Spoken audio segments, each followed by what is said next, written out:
everyone. I hope you are doing well. Uh, as I mentioned on the Discord, if you follow over there, I didn't do a stream today because I was working in the garden and didn't know when it was going to be done. But I am going to do a sort of bonus setting stream, or if you want, you can consider it a late start regular stream, but where we set puzzles instead. So I did have a good time in the garden. I got 72 asparagus plants planted into the garden, as well as a number of other things. So here we go. I have kind of wanted. I might actually start allowing myself to do setting streams during normal stream times. Because I think that would be fun, at least for me. I'm not sure how much fun it would be for all of you. But anyway, I've not been doing nearly as much setting as I like lately. So I am going to do it now. We can do a gardening stream. Absolutely. I can introduce you to my favorite Thai pepper plant. Hey, the Jay Dyer herself is here. Welcome. Welcome, Jay. So I worked on this a lot yesterday. I have in my sort of the furthest version of this, I have 4 total clues, but I'm starting with these 3 because I think this is sort of the core of it, and then I can, depending on whether people believe that my break-in is really valid and these sorts of things, I can show you what the other clue that I maybe had in mind was. I think there is a chance that this is going to be a complete nightmare in terms of not actually breaking the puzzle. I am not sure yet, so we're going to find out together. So no promises as to whether we'll actually succeed at creating this puzzle, but I at least like the start that I have. So the basic idea of doing a J. Dyer deconstruction 10 lines puzzle is one that I have had for a long time. And I have tried it before, and one thing I noticed, and so this is actually something that features into this grid. Oops, sorry. That features into the grid that we currently have, is that if you have a 10 line that goes all the way down a column or all the way across a row in a J. Dyer deconstruction, you can't have you can't have 3 boxes enter that column, and the reason for that is that if you had 3 boxes enter that column, the sum would be 45, and you can't break 45 into multiple things that sum to 10. And so sweeping lines of this sort are quite interesting in terms of what they imply about region geometry. But I did not, we're not using doublers, I don't think. Not at least at this moment am I planning to use doublers. We'll see. Who knows? Who knows where things will go? The problem I sort of went into quickly, or sort of went into as I did that, was to notice that like lines like this take up an awful lot of space in the grid, and that's sort of an issue unto itself. And so one thing I realized as I sort of played around with this was that, excuse me, was that I probably was going to need to allow 10 lines to overlap and intersect, which is not something I normally do, although in playing with it, I sort of stylized it this way. I was originally setting this in Penpa, by the way, but it was too ugly, the way that the lines were coming out, and I didn't have access to all my usual tools, so I'm just going to set it in Sudoku Pad. Unless there's some great reason why I need not to, but I don't think there will be. We'll find out. But anyway, so all the lines are 10 lines. They're just different colors or different 10 lines. Okay, I should probably explain what all the rules are. So first of all, we have and apologies to Jay Dyer, I always call Jay Dyer deconstruction rules, because there was this whole phase a bit ago where like there were a bunch of different kinds of deconstruction that were popping up all the time, and I just sort of named them each after the setter that I first saw them from. in my head so that I could keep them straight. But in this instance, what we have to do is we have to shove 9 3x3 boxes into this 11x11 grid. And the 9 boxes are like regular Sudoku boxes. They each contain the digits 1 through 9 once each. And every other cell is just blank. I will probably gray the cells that contain no digits just to keep track of it. And you can't repeat digits within rows or columns. So you have sort of quasi Sudoku, but it's not quite Sudoku. This would, if I had the Sortadoku challenge like 2 years earlier, this would have been an excellent Sortadoku submission as a rule set. But anyway, so we have that. And so one consequence of that that you learn if you hang around the corners of the internet that I do is that these exact cells are always part of a box. And so these 9 cells are each part of a region. And in fact, they're all part of a different region. So if you wanted, you could give each of these a different color and keep track of the 9 boxes that way as you sort of do it. And so like this one could, for example, it could go all the way this way, or it could go the opposite direction and it could go this way, or sort of any sort of combination as far as what this box ends up looking like. And likewise, all of the others. But you can mathematically prove you can't fit 9 boxes into the grid if you leave this cell empty. And there's a really beautiful proof of this I have, but alas, the margin is too narrow to contain it. So we'll omit it for now. And 10 lines, you have to take the lines and you have to break them into groups of cells that sum to 10. So you could, for example, you could have not a 0. 1, 2, 3, 4, that sums to 10. That would be fine. And then you could group this into, well, that would be fine. You could make this 5, 5. And then you could just omit the rest of these or whatever various combinations you wanted. You can repeat digits all you want. And the empty cells can do whatever they want. So it is perfectly fine if you, for example, do this. I don't love the way I've worded this in the rules. I just tried to write the rules down as quickly as possible so I'd have something on stream, because I realized right before I started that I did not actually have anything written, and it would be good if someone came in could read it. But the way I have it explained in the rules is a little terrible. But anyway, my intent is that this works. And yes, Ken becomes our first member for 24 months that I've seen. Thank you, Ken. The pink windmill. Let's get you a windmill dance. Boop, boop, ba-doop. Woo! Ba-doop, ba-doop. Wah! Ba-doop, ba-doop. Wee! Ba-doop, ba-doop, ba-doop, ba-doop, ba-doop, ba-doop, wah! Thank you, Ken. Thank you. Only 4 months away from Isabella. Wow. All right, so that's how I intend this puzzle to work, and I don't intend that I'm going to need any other rules, but who knows? I might well need other rules. But if so, we're going to have a hard time drawing them in Sudoku Pad unless the other rules that we're adding to the grid are bet trees. But anyway, let me explain to you what I think follows out of what is currently on screen.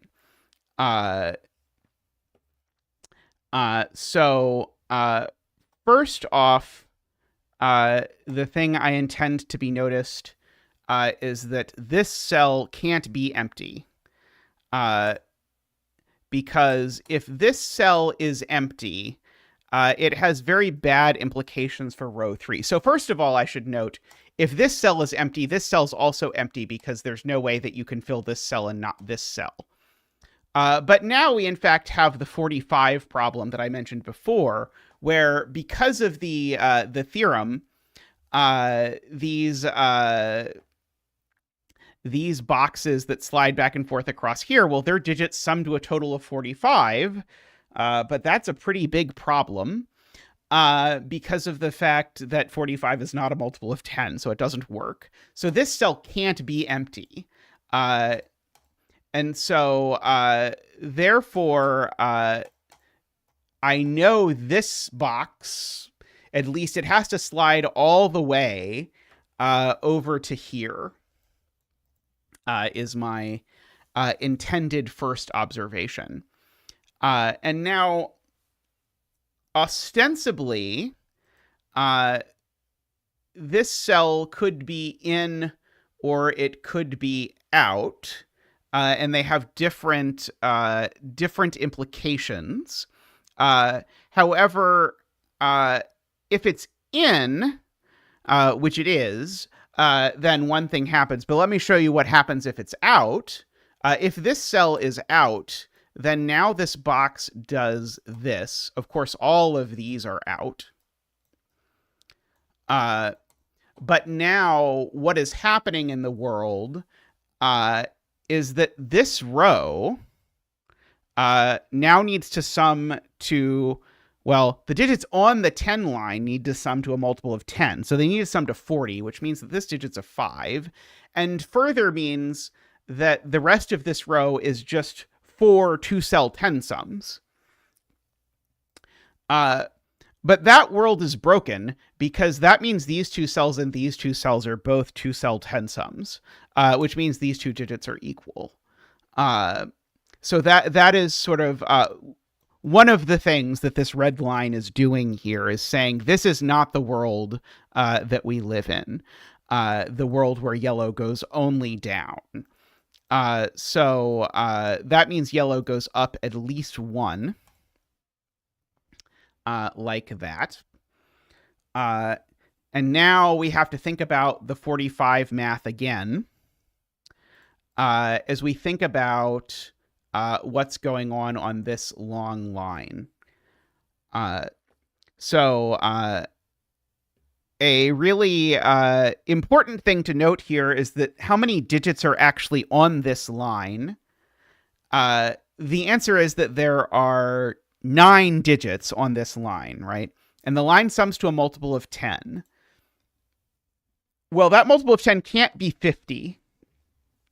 And there are a couple ways that you can figure out that the multiple of 10 can't be 50. In other words, there can't be 5 10 sums on the line. But one of the ways to figure it out that I think is the easiest is that if the sum was 50,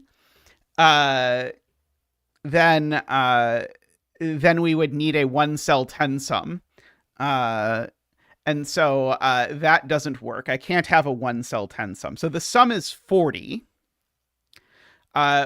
Whereas this row, remember, contains every digit from 1 to 9 once each because of, again, the secret of the asterisk cells. And so that means this digit needs to be 5 less than this digit in order, because of that, because the sum of the line digits needs to be 40 and the sum of the row digits needs to be 45. So this is a 6, 7, 8, 9. This is a 1, 2, 3, 4. And the inclination is to see these two things next to each other on a 10 line and think, so these things add to 10. But they emphatically don't add to 10 because their difference is 5.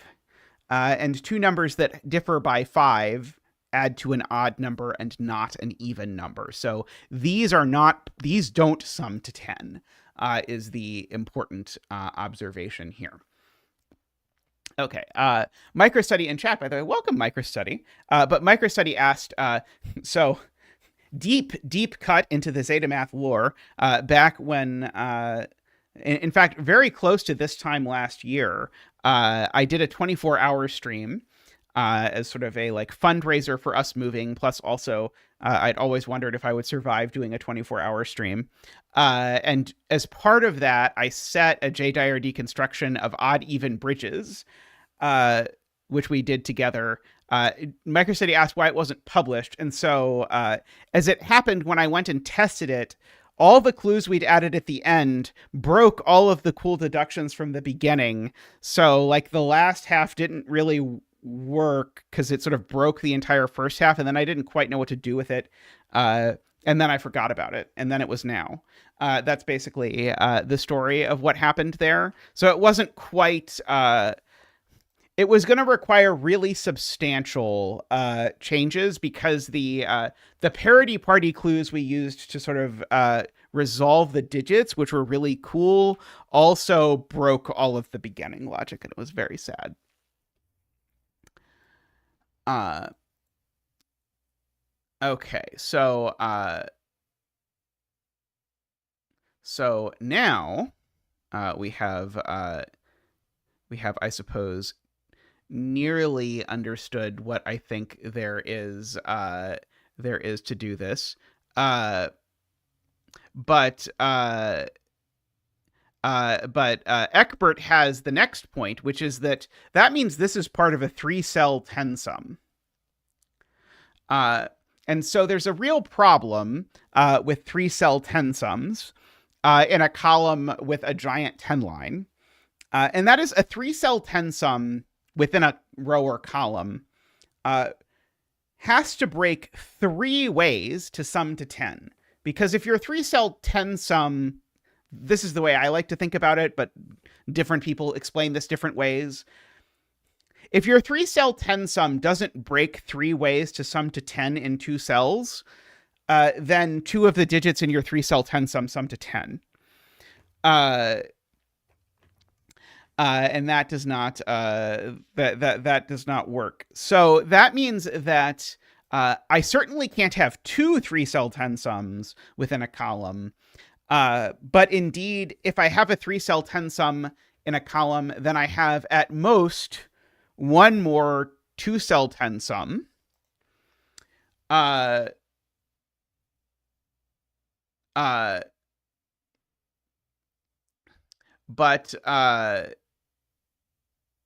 oh, why can't those two be a sum to 10? Oh, maybe these two can be a sum to 10. Did I miss that possibility? It's possible that I missed this possibility. Is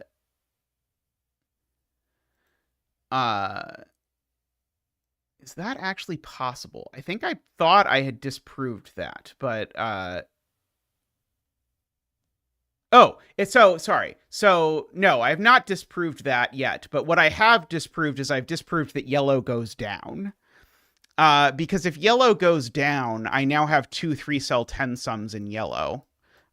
Because all of this is gray. So yellow definitely doesn't go down. I'm willing to contend that much at least. So definitely yellow goes up. I think that I am willing to say out of that logic. But now that is a good question. Why can't this be a 2-cell 10 sum? And maybe it can.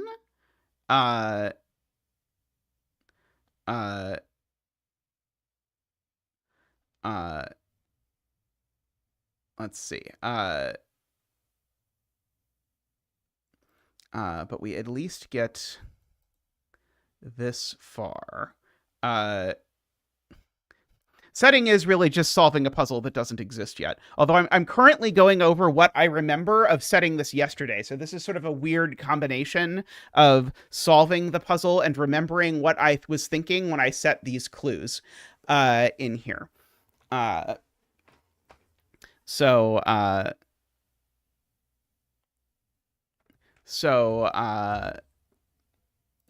is it really possible, I guess is the question, that actually I screwed this up and this is actually part of a second 2-cell sum?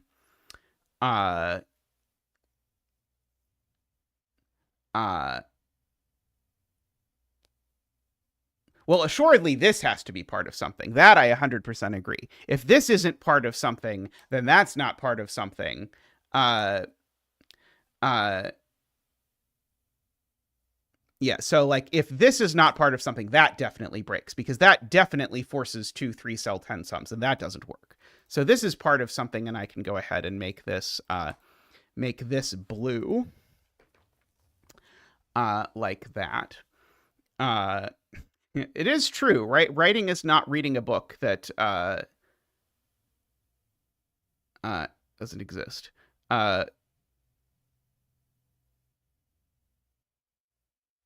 Wouldn't a gap be fine? This is only a 4-cell line.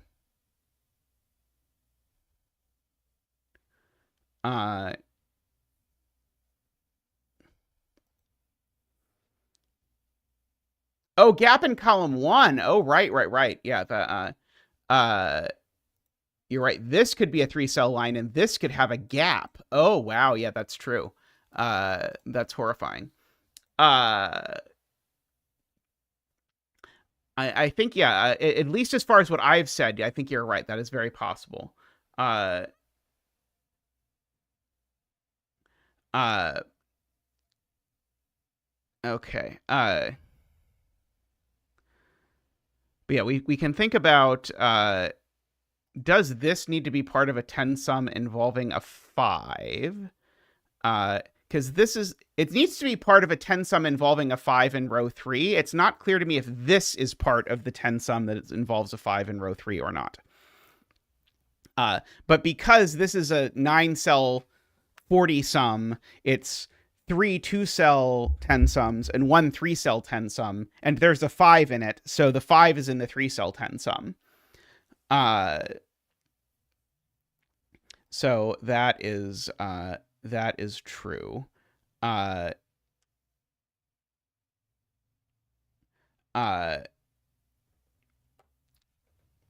Let's see. Yeah, I think this can still be a 2-cell thing.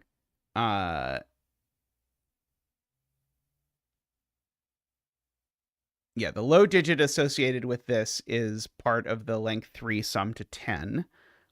I agree with that. Let's see. So, But yeah, I think I did make a mistake when I did this, because I was convinced that the rest of this column had to be gray, but I think I was missing the possibility that actually there's a second sum there. Uh,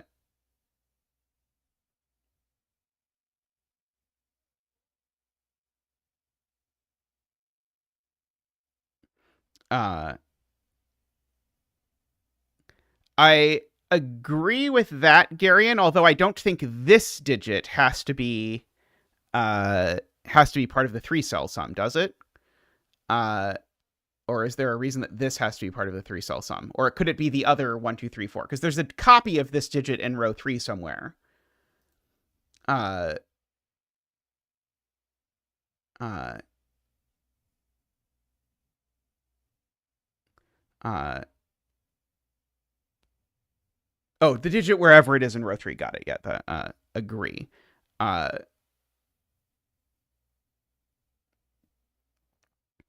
uh, Now, if this is a 2-cell sum, assuredly it breaks this being a 2-cell sum, because it would be the same digit. So if this is a 2-cell sum, then this is a 3-cell sum for whatever it's worth. Let's see.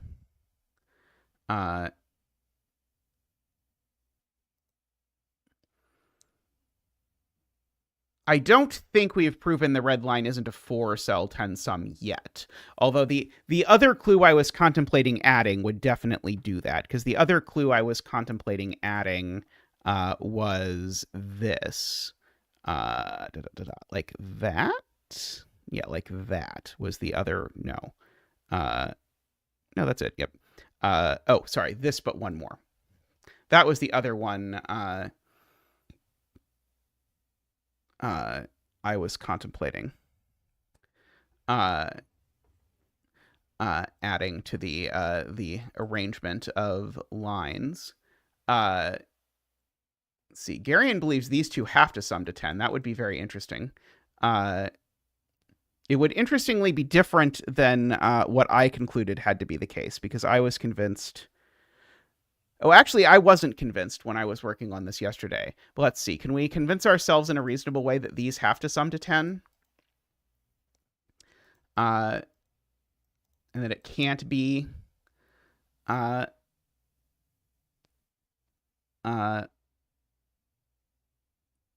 this in the row. So certainly if this is a 3-cell sum, that digit's a 5. That much I believe. Oh, I have another clue in my version of the grid. Oh, maybe I should look at the other clue. Sorry, I thought I had written all the. I thought I had copied all the clues, but I had in fact not actually copied all the clues into the grid. Maybe I should do that. Uh, Although I still think that I screwed this up. But the other clue that I had in the grid was that one.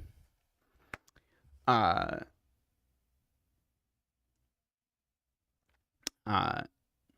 the way that I was using this was using the fact that I can't put a 5 anywhere in this box but in this column. But I think currently, I think I can put a 5 in this if this is a 3-cell sum. As far as I'm able to determine it. Because I think I convinced myself that this had to be a 3-cell sum rather than that being a 2-cell sum and another 2-cell sum. And I don't think there's any reason why that has to be the case. Yeah, the 3-cell sum definitely has to use a 5. I definitely intended that to be something we knew.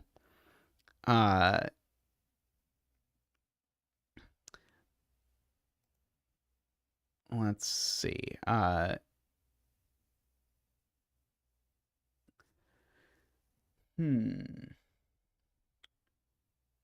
So, what if it is my goal to resolve whether this is a 2 or a 3-cell sum? Is there some clue that will do it for me without doing too much else? Maybe it is possible that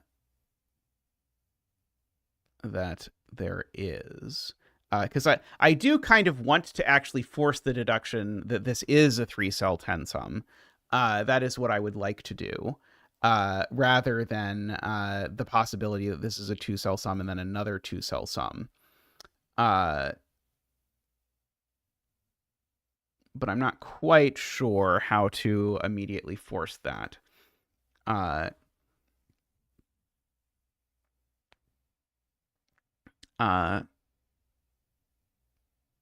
Yeah, if it's 3-cell sum, it's the only one in the column. That was the deduction I wanted to actually happen, was that that this had to be a 3-cell sum, and therefore it's the only sum in the column.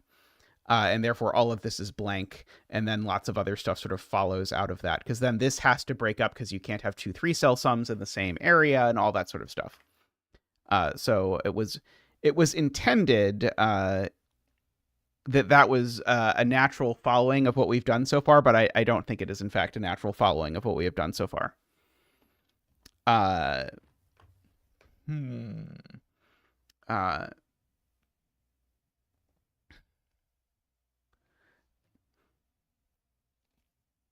Yeah, the high digits in row 3 certainly each pair off into their own 10 sum with a digit next to them. This is what we deserve for having overlapping lines in the grid. That's true. That's true. Oh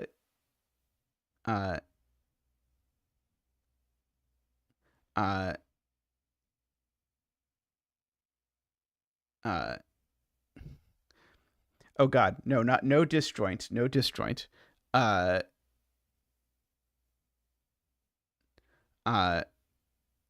So one that has the low digit used by the 5 is here. And this is the other low digit used by the 5, so it's repeated in the row. And one of those pairs up with it, Sayori.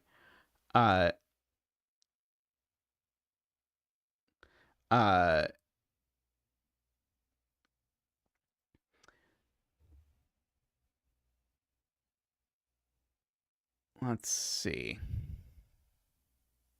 It's row 3, column 4 in a box, no matter what. I'm going to get rid of this, by the way, because I'm not committing to this at the moment.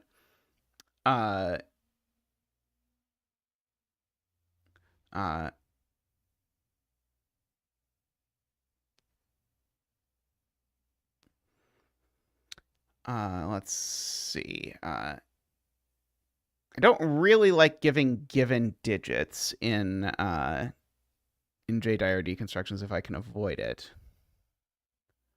Not force a 5 in column 3, row 3 to make two 3-cell sums. in box 1.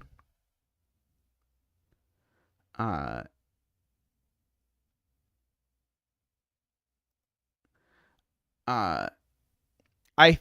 thought that was true, Eckbert, but that I don't think is true.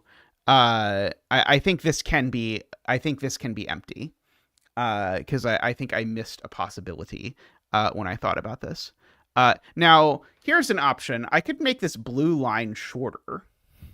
If I make the blue line shorter, that must make this easier somehow, maybe, possibly. Because we certainly have not used the fact that the blue line has its full length. We only use the fact that these two don't sum to 10. So like if the blue line was only 4 long, then that would certainly do it, but that doesn't actually, maybe not. Sorry, actually, I don't think that would work. It would have to be 5 long. I don't know. I am a little confused. So forcing a 5 in column 3 is actually what I tried to do with the next clue I put in the grid, because the next clue I put in the grid was like a 5-cell line like this, and the idea was there was only one spot you could possibly put a 5 because this line couldn't have a 3-cell tensum. So we can see if that will work, because if this line has a 3-cell tensum, then there's no way that this works, because it can't be a 3-cell tensum and it can't be 2 cells either. So if we do add this clue, then assuredly this needs to go up at least 1, because if this doesn't go up at least 1, then we definitely occupy every line or every digit along this line. Oh, in fact, actually, sorry, let me do this the other way. If this is here, that cell's definitely part of a region, because otherwise there's no way it works. Because there's certainly need to be enough digits on this line because of the given regions that this can't be a 3-cell tensum. If this were a 3-cell tensum, I could only fit one more 2-cell tensum in the column. Right, Memerister. Yeah, this is so I talked to Memerister about this forever ago. And the big insight I had was that it's more interesting if I put a nick in the line like this than if I make the line straight. So anyway, so this, if I do put in this blue line, it does force this to go up like that.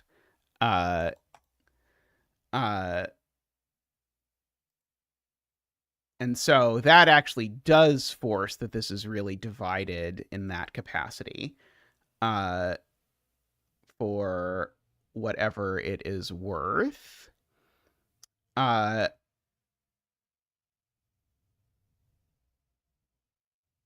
it only 10 months ago? Wow, that time flies when you're doing Sudoku or something.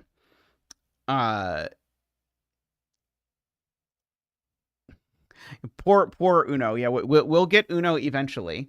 Yeah, so yeah, just expect the Uno Philomeno setting stream. Yeah, hey, if you want to guest and do the Uno Philomeno setting stream, I'm happy to do the Uno Philomeno setting stream with you as a guest if you would like.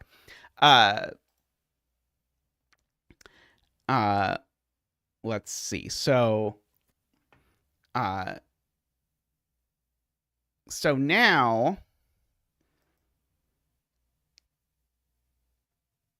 now I certainly need this to be the only digit in green that's not on the line, right? If there's more digits in green not on the line, how does this column possibly work? They can't have digits on the line that sum to 3 separate tensums, because that would break. So I think if we do put in this blue line, I think it does force that this green region here comes up at least this far. And it does, I think, force that that's a 5, right?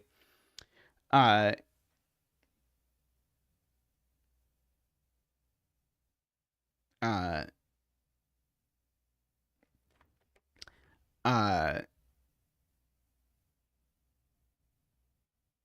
but I don't think we know exactly how this green moves there. A 3-cell sum microstudy breaks all but one way to make a domino. So you can't have a 3-cell sum in a column with 2 dominoes.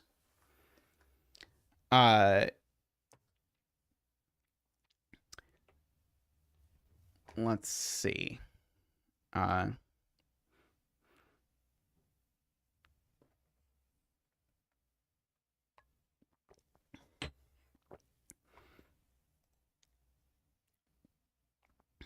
It's because no pair of your digits in your 3-cell 10 sum. Actually, is that true if your 3-cell 10 sum involves a 5? Sorry, am I wrong in what I'm saying? Actually, maybe it. Actually, I think what I'm saying isn't true if the 3-cell 10 sum involves a 5. It's only if the 3-cell 10 sum doesn't involve a 5 that it breaks. It breaks all the 10 sums. Yeah, 3-cell 10 sum with a 5 only breaks 2, right? Without a 5, it's 3, right? So yeah, I was insufficiently precise about that. So yeah, so maybe actually, oops, maybe that actually doesn't work. Uh, uh, yeah, so 5 is still so yeah, so 5 is limited, but maybe it's uh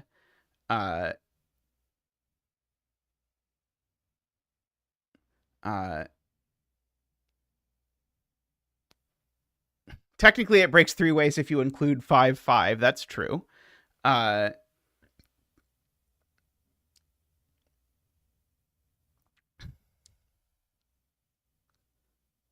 uh the going up still works, but the 5 isn't forced. That sounds reasonable. Uh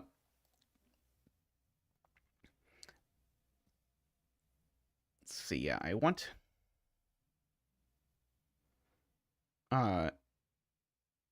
yeah, what I'm trying to break is these two summing to 10. I would like to break. But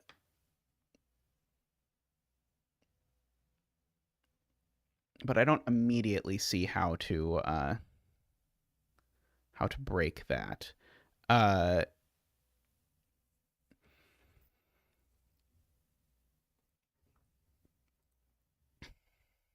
Let's see. Yeah, well, I don't think these clues do it. I'm trying to figure out what clue I could add that would do it. Because if I can add a clue that would do it, then I can get back to what I want. Uh, uh, but I don't think it's forced at the moment. I'm pretty sure actually at the moment it's actually a little more open than I had anticipated that it would be. At the moment. Uh,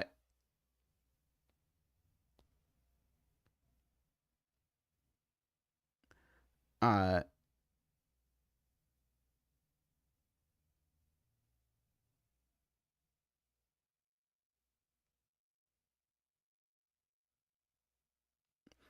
Sarah asked where the other 6, 7, 8, 9 in row 3 is. So there's 3, 6, 7, 8, 9s in row 3 that are part of a 10 sum, and then this is the last 6, 7, 8, 9 in row 3. Because this row has 3 2-cell 10 sums and 1 3-cell 10 sum where that's the cell that's left over. Uh,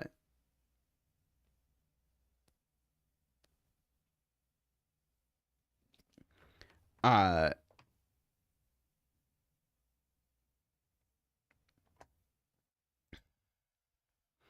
uh,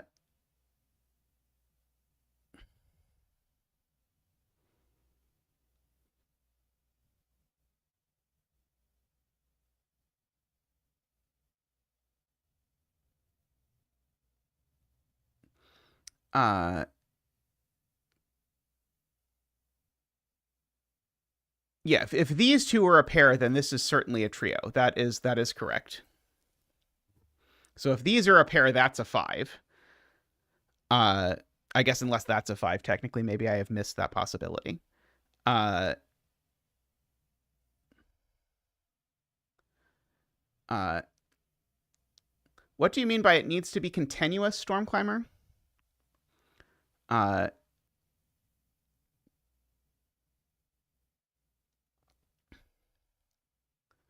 uh,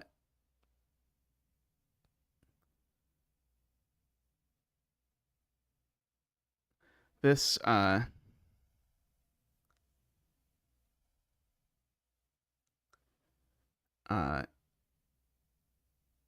I mean, if the 5 is here, it assuredly makes that gray.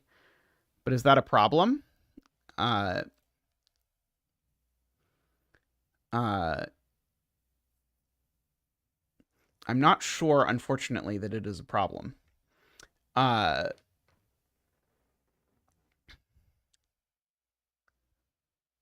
do we agree that it's okay, by the way, Sayori? Sayori keeps being concerned about the 6, 7, 8, 9, and I think it's okay. But if say, but Sayori might be right, but I think just writing it out, I think it's okay. Uh, Time to add the unused circles from Jello. Poor Jello. Uh, uh, uh, like the thing I'm picturing is something like one. So it could be 145917382, for example. And then this would be the 6 because it's the digit that goes with this thing. I think that would all work out in terms of putting all of the digits in this row. Uh, and I think it would work equally well if this were the 1 9 and then the 145 were over here. So I think that's basically what this row is going to look like up to various combinations.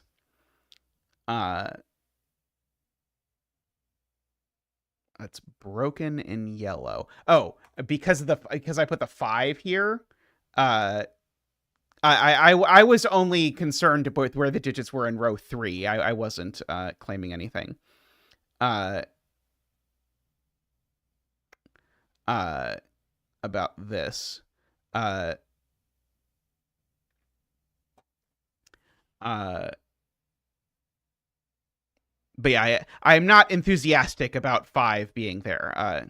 But yeah, I wasn't distinguishing between these two. I think that was I was just throwing in digits just to show what was happening in row 3. Hey, Naverio. Uh, okay. So I think digit wise we're okay. 4 in row 3, column 3 is broken. Uh, uh, uh, yeah, assuredly there needs to be a clue of some additional sort. I'm just trying to think what other clue would be useful for sort of forcing things. Uh, uh, which would be uh, just to sort of sort out things. Uh, hmm.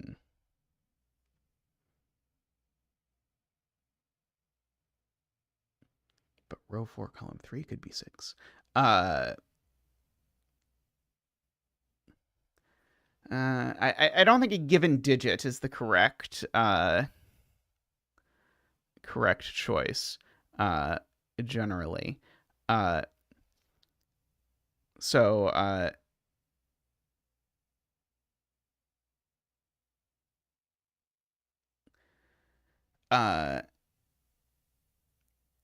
yeah, if we extend the red line, it would probably break what the red line has done already. But there's no reason we can't draw another line through this godforsaken area of the grid if we were so inclined. Uh, uh,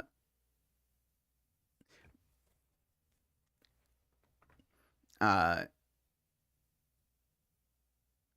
Row 9, column 2. Uh, uh, so in my version of this, when I was working on this before microstudy, I did this, but that was predicated on the incorrect deduction that these all were gray.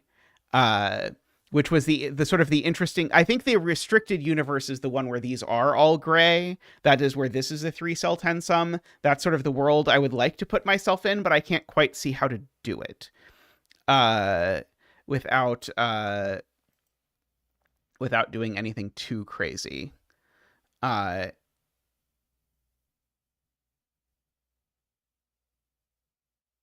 uh,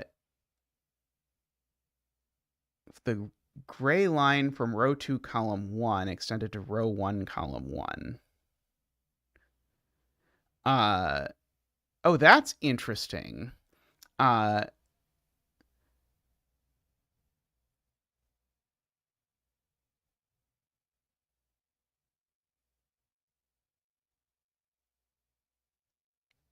although that kind of makes this want to be uh, okay, well let's just try that. So 10 line, oops, that does all of that. We'll do our obligatory these things. Okay, so still, if this is not green, we still have a problem because of the world, because of the 45 problem. So this has to be part of this. So this has to all go over here. We could make that yellow again. Let's see, we can repeat this piece over here. Like that. Okay, so it's still true here, actually, that yellow can't go down entirely, because if yellow goes entirely down now, we end up with the same situation that this is a 5, and then this is a 2-cell 10 sum, and this is a 2-cell 10 sum, and we repeat the digit. So yellow still has to go up at least 1 in this universe.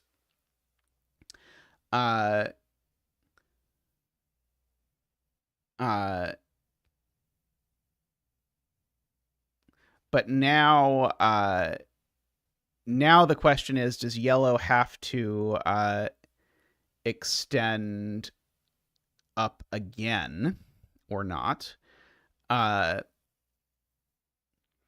Could have a blue line going down this column from here now in this universe, but that would be a little weird.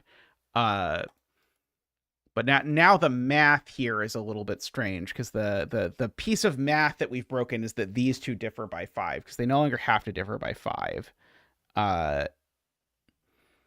It's actually, this digit differs by 5 from the sum of these two. Or maybe by by 5 more than a multiple of 10 or something like that. Maybe I don't even know that it's 5 anymore.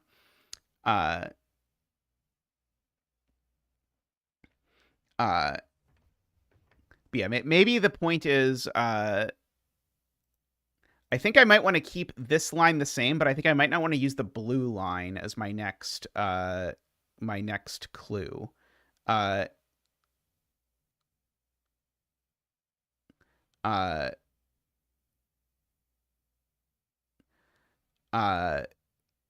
So like maybe these two clues are good because they force this much, but maybe I should contemplate differently what I want to do for the next clue. Because it is true that these two don't sum to 10, so I would love to use that somehow.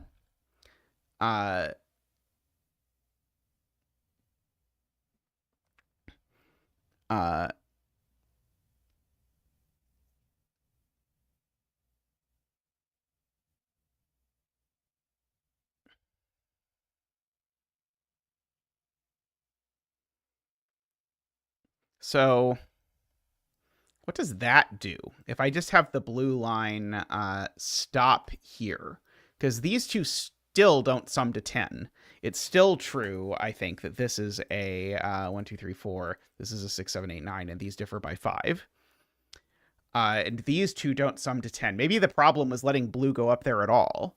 Because now this is definitely part of a 3-cell 10 sum. Regardless. Well, I guess the problem is now I am allowing sort of extra things to sneak in, or in fact, I'm forcing extra things to sneak into this column, and maybe that's not what I want.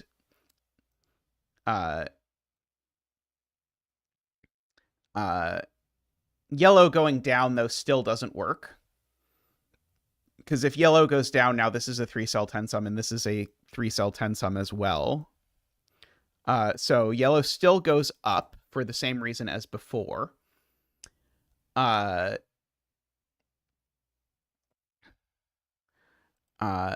now we're obligated to have some other region make it over to this column, which is sort of the opposite of what we had previously.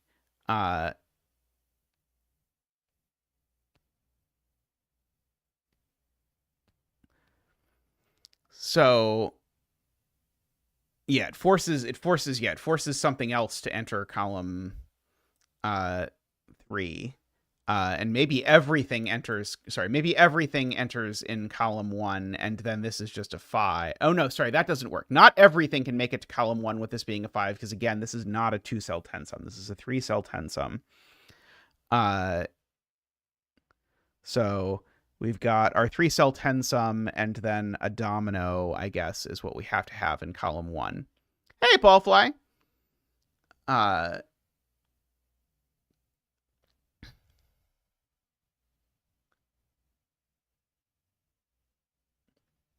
That logic does work even if the blue line goes into row 1, column 1. That's what I had before, was that same logic, Jay. But what I want, and so I do like this better, but what I want is I want to force this to be a 3-cell 10 sum. I don't think so, Meme Rister, because there's allowed to be gaps within your 10 sums. Because if you don't allow gaps in the 10 sums, then I think the 10 lines are a little too powerful. But so the issue, and I missed this before, I missed the possibility that this went domino, domino, domino down column 1. But I wonder if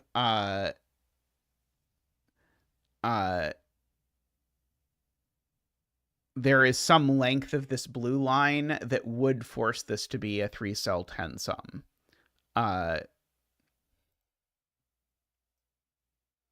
Oops.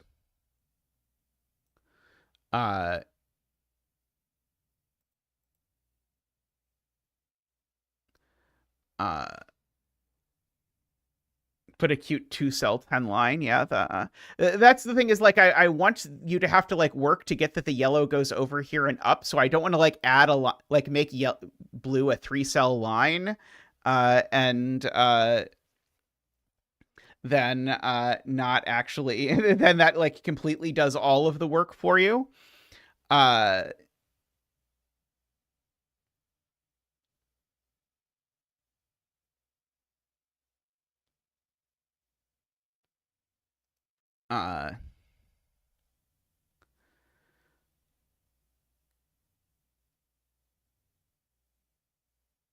So yeah, I'm trying to decide if there's like, or like, can the blue line bend after this point in some way that is interesting, or something like that will sort of force this 3-cell bit that I would like to force. I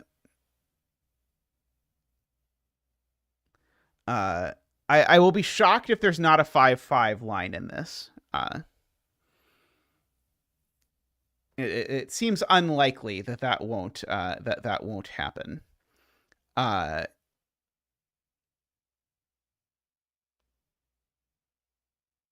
Ambrose, how are you doing? I hope you are doing well. Yeah, so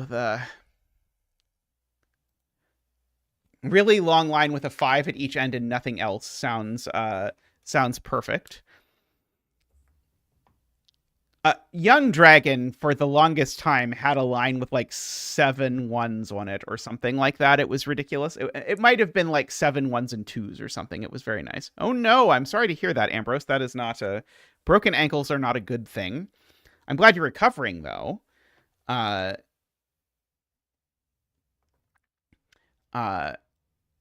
see. Selena's interested. What if we do a long horizontal line from row 1, column 1? So something like this is what you're picturing, right, Selena? So is the point that this, if this is a domino, it now forces that? So that's funny. It means either this is a 3-cell sum or this is a 3-cell sum. It forces one of the directions to be a 3-cell sum, right? Regardless. Oh, it breaks the domino at the top of row 1, column 1?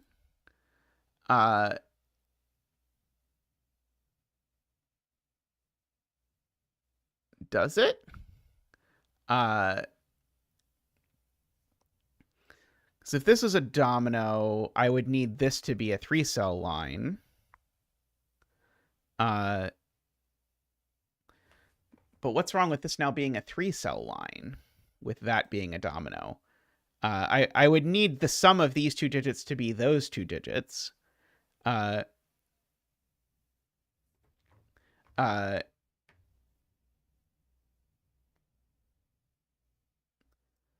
But gray and green overlap, right? Because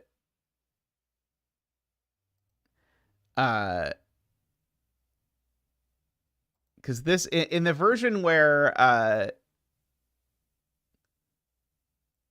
oh, no, you're right, absolutely. Yeah, sorry, you're right. Yes. You're right. Gray and green do not in fact overlap, right? Right. If this is a 2-cell tensum, now we have the problem that means neither of these things at the start of them is a 2-cell tensum. And so then you get the 6-cell 2-cell tensum. That doesn't work. Right. Okay. So that does actually force the thing we want, or the thing that I at least contend that I want, in a way that is not at all aesthetically disgusting, no matter what microstudy says. And it's completely unambiguous. So let's see if it's broken. Because it has successfully forced this to be a 3-cell sum, which I think now does mean the rest of this column is blank, right? So let's see if this works. And of course, we did not need green to be this long. If we decide we want green to do something else later, we can shorten it somewhat. We just needed green to be at least a little bit. So let me convince myself, yeah, there definitely can't be any more boxes entering here, because this is definitely a 3-cell sum that does not have a 5 in it. And so there's only sort of 1 2-cell that you could have left. So all of this ends up gray. This is a 3-cell sum, so this isn't a 3-cell sum. So this ends up needing to be something. So we can make that purple. And in fact, all of that is purple because it gets pushed, which makes those 2 green, and makes those all green as well. Means there definitely is a split here, because I'm not fitting a 1 2 3 in with my 3-cell tensum. So so this is and so this is a 3-cell tensum. So I can definitely do some of the math or some of the pencil marking that people have wanted me to do for a while. Say that's not 8 or 9. I know these differ by 5, so that's therefore 3 or 4. Sorry, not 3 or 4. This is 1 or 2. And then this digit is definitely odd because these 2 differ by 5. And so if it's 1 6, that digit is a 3. If it's 2 7, that digit is a 1. So this digit's always a 1 or a 3.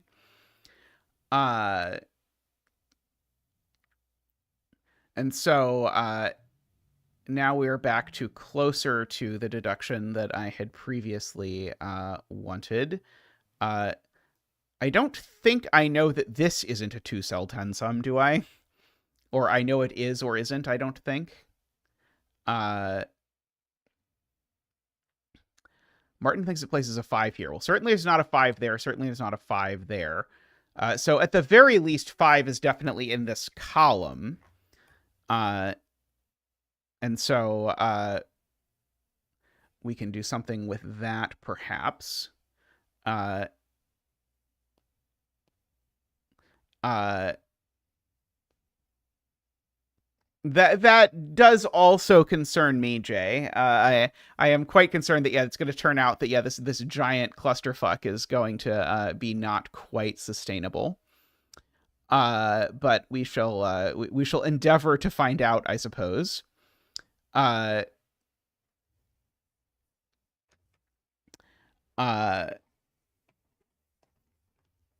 but maybe we'll learn something. So the thing I had done in my previous version was to take advantage of this corner marked 5 to force some more geometry down here. Because of the observation that now that this is gray, if I have some... I'm not saying we have to do this anymore, but this is what it... That's not what I wanted.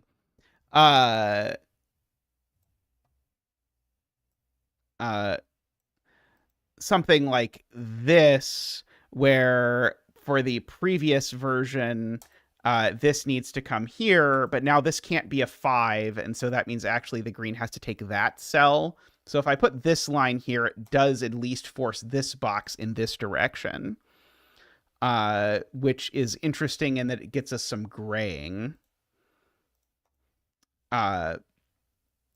So that I at least like. I like the deductions. I do agree that there is a good chance that everything here is horribly broken.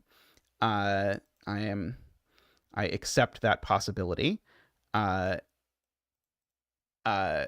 But yeah, but anyway, that's sort of the thing I was thinking of for the next move. But I don't mind sort of like futzing around with box 1 a little bit to make sure that things are not sort of like already horribly awry.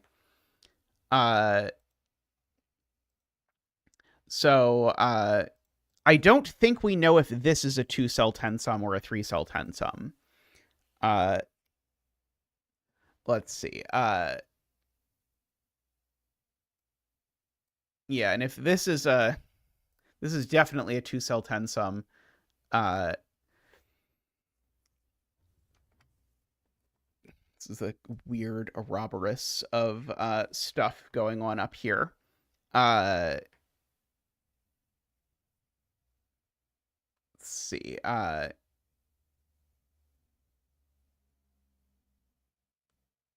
Right. There's definitely a 1 over here. Couldn't 9 be here, though, Eckbert? I think 9 could be here.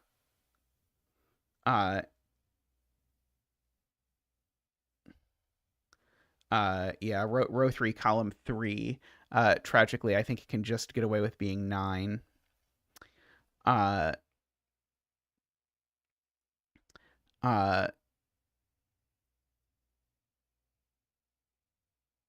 Or even row 1, column 2, right? If this is 1, 9, I think that's okay.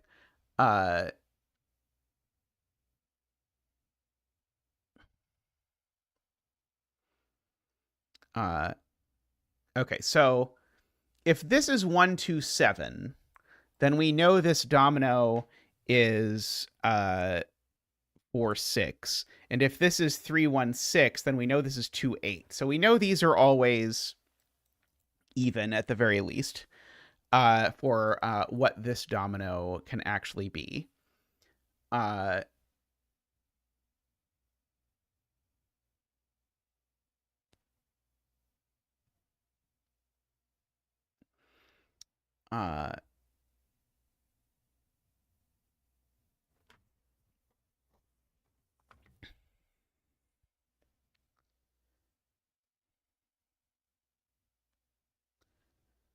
I think the red line really needs to be 4 cells long, at least for what the red line is doing presently.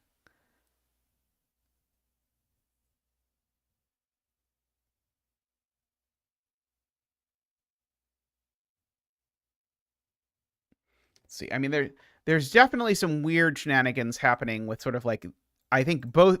It's not possible that both of these boxes take row 1, as previously noted.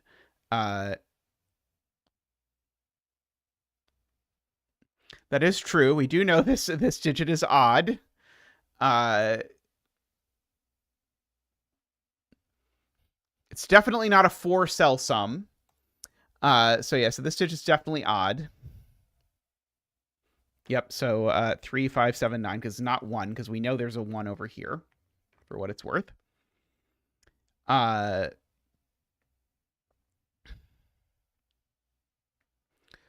uh,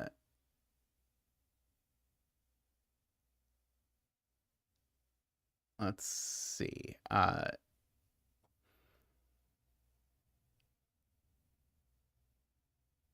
kind of want to try the thing over here because I think it's going to let us draw in some very forcing clues that are only forcing because of the information we've deduced so far. Uh, but we're very aware that the very forcing thing is likely going to break the puzzle. Uh, but the point is that this forces all of this uh, down like that. Uh, because of the fact that that can't be a 5, which forces this to be gray. And my idea here is that I want to draw a 10 line that goes through lots of gray cells. And if a 10 line goes through lots of gray cells, then it will assuredly result in problems. Or, sorry, assuredly possibly result in something interesting. I don't know, maybe it won't, but that was my idea as to how we might actually be able to force something. Uh, I'm not sure. We might not have quite enough gray cells yet, but we're definitely close to having enough gray cells, I feel like. Uh, okay, let's see. So, MicroStudy says this cell is always 5, 8, or 9. I agree with that assessment because either it's a 2-cell sum, in which case it's 8 or 9, or it's a 3-cell sum, and the 3-cell sum has a 5 in it, and the 5 doesn't have anywhere to go but there. Uh, uh, uh, yeah, we can do our difference 5 thing in red, because again, the digits on this 10 line still have to sum to 40, whereas the digits in the line sum to 45, which means this digit is 5 more than this digit, and these two again don't sum to 10, for whatever that is worth. Uh,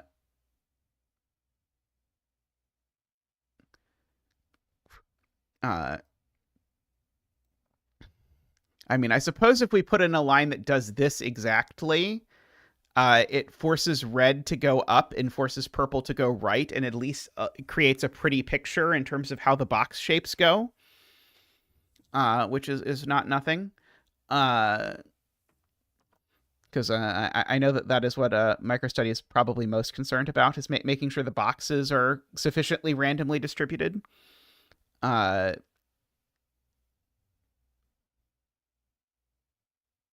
uh,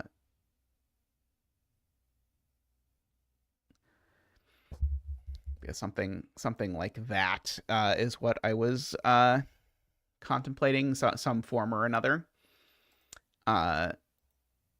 It's one of those things. I think it's like crystals in physics. Like you can always start by making the boxes look like pretty and random, but eventually they always end up having some annoying structure that makes you sad when you're setting this kind of puzzle. Uh, I get to teach cryptography again in the fall. I always enjoy teaching cryptography. Uh,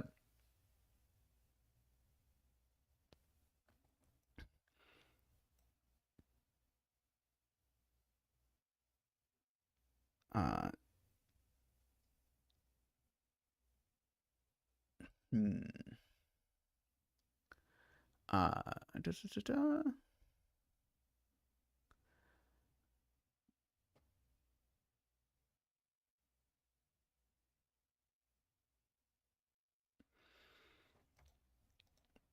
Yeah, I would like to do something that forces a bunch of digits because it will make me feel better that the puzzle has a solution.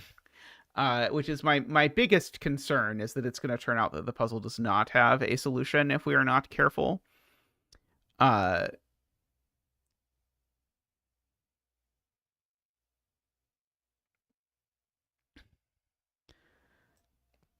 do something like a T here, which forces an extra domino here. Uh,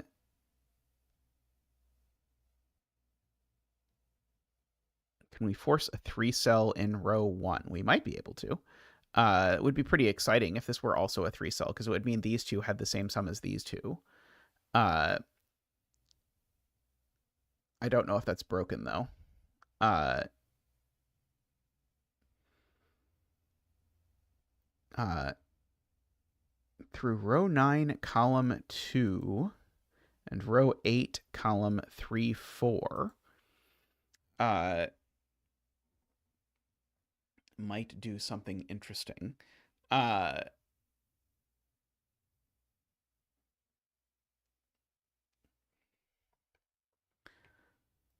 so you're suggesting something vaguely like that, uh, although probably not in red, since that's the red region down there.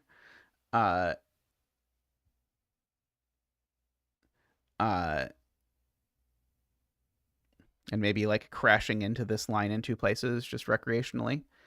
Uh, would certainly create a 3-cell sum here, which would then definitely make this a 2-cell sum for whatever that is worth. Uh, uh, this 2-cell sum would not be one of these 2-cell sums. Uh,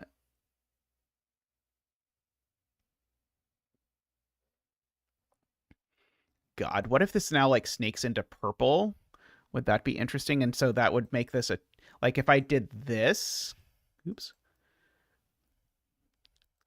or something like that. Now it would be a 2-cell sum. Uh, yeah, the law of leftovers is definitely going to be very interesting in this puzzle as we like fill in a little bit more. I'm going to take a real quick stretch break, but I will be right back. I am uh, relatively happy with how this is unfolding, at least. Although it is I think this is going to be a challenging puzzle. We'll put it that way. But I'll be right back.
Alrighty, I am back. Playmaker says that this will probably be in the top 3 most unusual 10-line puzzles. That's probably true. Uh, I think just having 10 lines crossing turns out to be rather more brain bending than I thought it was going to be. Uh, uh, I think it is fair game to use Law of Leftovers as an intended step as long as it's a cool step. That is my I think Law of Leftovers and J. Dyer deconstructions is fair game. That is my personal opinion. Uh,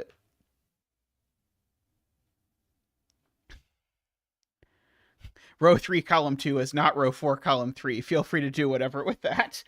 Uh,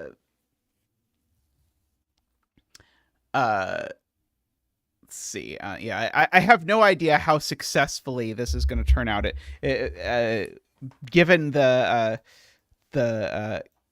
complexities of what is happening up here, I'm a little worried. There's some deducible but horrible piece of information up here at the moment.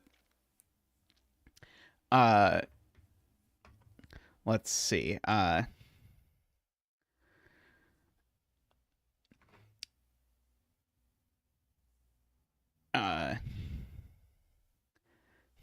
Good luck setting this without making a spider web. Yeah, the fair. I keep looking at the fact that I know we've used 2 dominoes in column 3, and wondering if I can draw some 10 line that forces like the remaining 2 dominoes or something like that. In some interesting way, but I can't quite sort it out. Row 3, column 2, row 4, column 3, row 5, column 4, and row 6, column 4. So Paulfly is suggesting that line. Oh, Lord, that's going to be... making the version of this where the color choices are correct and clear is going to be difficult. I think this is a little too hard to read.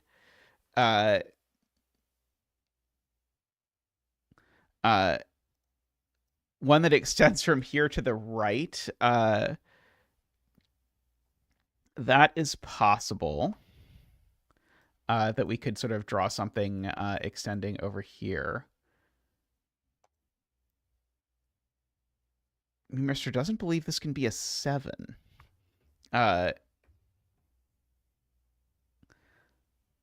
What if we copy the line in row 3 and paste it into row 5? I like that idea. Yeah, I am totally open to actually drawing this in Sudoku Maker in some reasonable way. You mean like that, Selena? Because now that forces that does. Oh no, that does not break. But it is going to be tense. Yeah.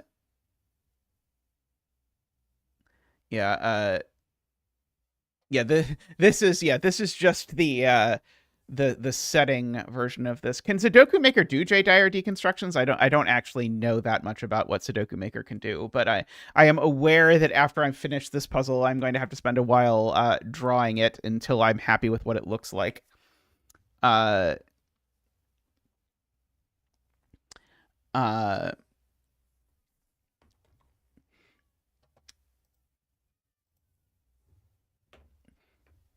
Can you actually remove regions in Sudoku Maker without knowing a secret console command that you have to Google every time it comes up? That would be very handy. That would be a feature that I would like to be implemented in other things. Latin Square Maker. Like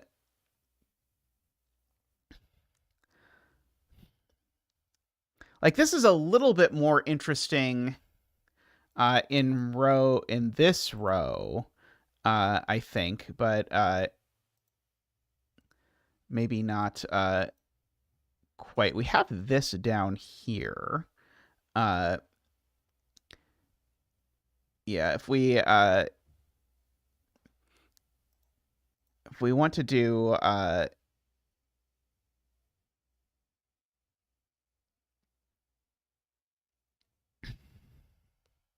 Never mind, it can be 7. Oh no. Uh,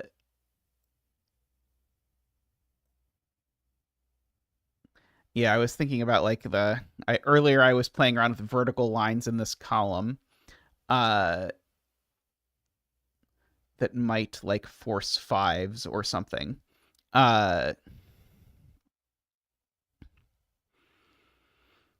I was contemplating some really horrible thing like a length 6 line through purple that would make it so that purple, like if I drew like a rectangle here, uh, it would force purple to go right because you couldn't put a 5 on the rectangle.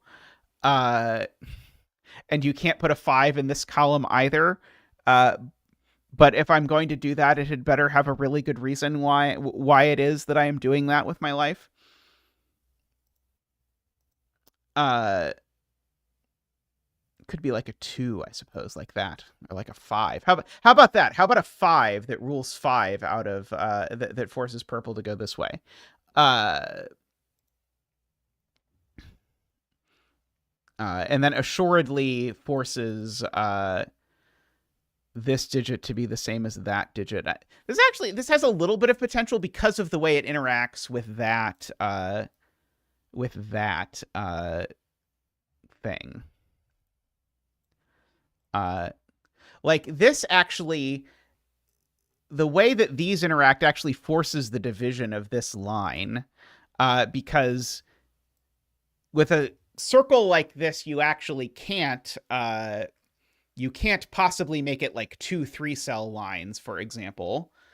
And so it's got to be 3 2-cell lines. This one needs to go with that digit, but by Sudoku, that digit can't go there. So it actually forces that this ends up looking like that. That's maybe interesting, possibly. And it also forces that purple goes over here because purple needs a 5. So if we want to be bold, we can try this and see if this breaks horribly. What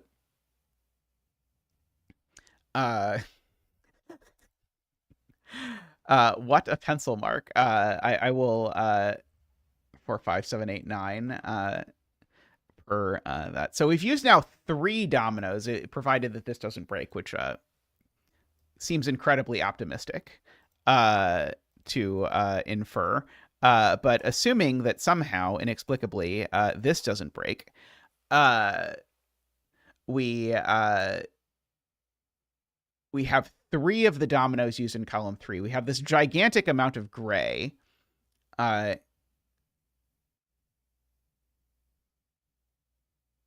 If you're looking at the blank grid, you're assuming the 0 line is within 1 box.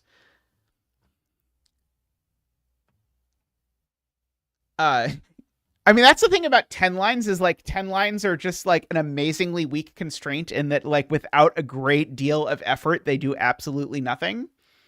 Like they are very resilient to doing anything that is not intended when you put them in. MicroStudy is saying you would assume this. I actually think I would be inclined to assume the opposite. I would assume that this was too ugly and that this was going to be too complicated and you were going to be forced to split it up somehow. Maybe something from the red box to the pink box. Let's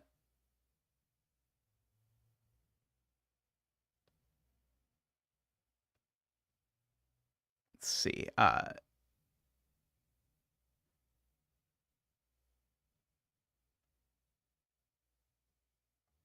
Yeah, that's what I was looking at. I think that makes this not a domino.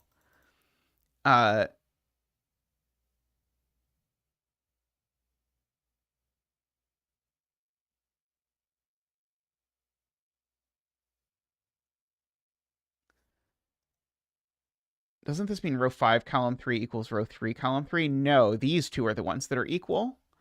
But I agree that this does mean that this is not a 2-cell thing. This is now at least a 3-cell sum because whatever digit, well, this is either a 5 or it's not. But regardless, that if this is not a 5, the digit it sums to 10 with is in the same column. So this is not a 2-cell 10 sum. This is at least a 3-cell 10 sum, which assuredly we can do something with, right?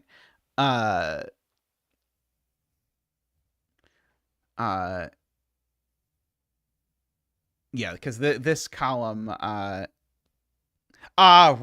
The X is my, like, the thing ends here, but I agree X doesn't necessarily mean that.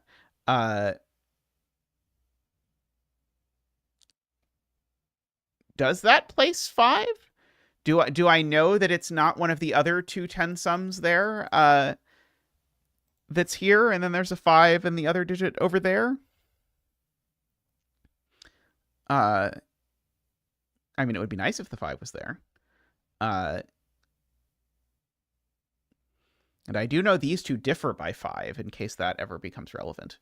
Can draw some really horribly long line that goes through all of these cells, and then does something.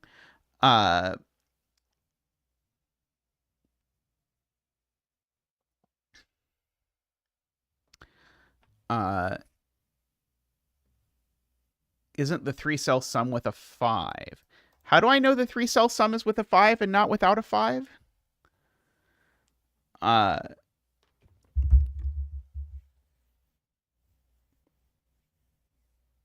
Right, for the row, right. Oh, thank you. Yes, you're completely right, right. The 3-cell sum is with a 5, right. So one of these two is a 5 for sure, but we know the 5 in this column is here. Right. Okay, excellent. Yes, good point. So this is a 5, and this is a 1, 2, 3, 4, right? Because we know that because we remember how the thing worked. And so now we've got 3 2-cell sums over there. Digit dance. Yeah, the Zach will ambitiously digit dance, assuming the puzzle is not broken at the moment. Ba-boop ba-doop. Woo! Ba-doop ba-doop. Wah! Ba-doop ba-doop. Wee!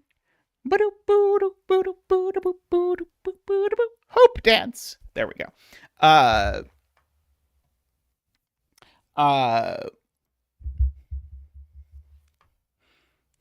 Hopefully you would spot it because you would have done the same deduction up in this row less than an hour ago when you were getting to this step, hopefully. Maybe, possibly. Okay, so now we actually know the structure of a single thing in this grid. So now we know these two sum to 10. And so, yes, J. Dyer agrees. These two sum to 10. So these two sum to that for whatever. So we've got a very weird arrow here going on.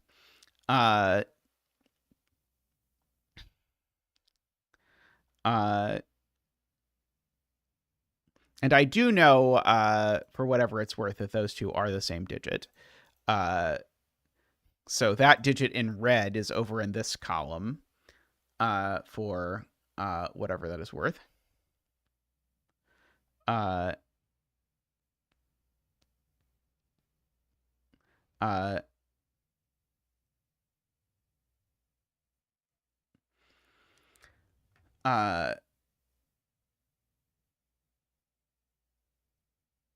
Yeah, the ones above and below it also sum to 10. So those two and those two each are sums to 10.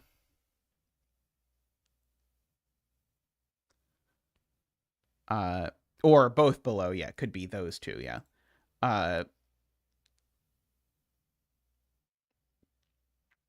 I do agree. I don't think anything changes if I put the kink going this way, other than that now this goes up instead of going down. Oh, sorry. No, well, I guess we've never used the gray here. But I intend to eventually use the gray here. The gray follows from that, but we'd have a gray at the bottom otherwise. Row 9, column 2, row 8, column 2, row 8, column 3. The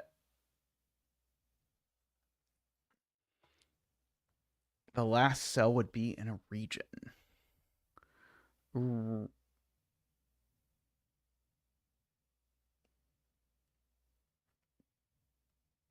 So these two sum to 10. Uh, this would be another. That just doesn't work, right, Jay? I think that doesn't. Oh no, the last cell would be in a region because these would be gray, right? Okay, so yeah, so if we do that, then we get to put the 1, 2, 3, 4 that this goes with somewhere. Uh, right. Uh,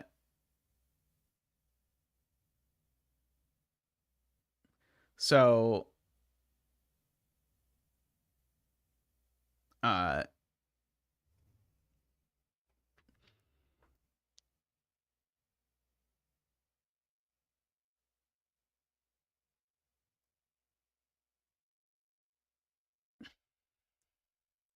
so yeah, so we can reward that with some sort of snaky line of some horrendous description that will maybe let us continue our coloring of 10 lines, right? Uh,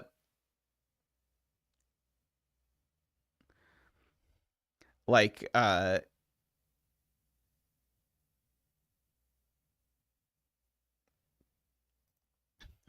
like God forbid, the horrendous idea in my mind at the moment is that, but that is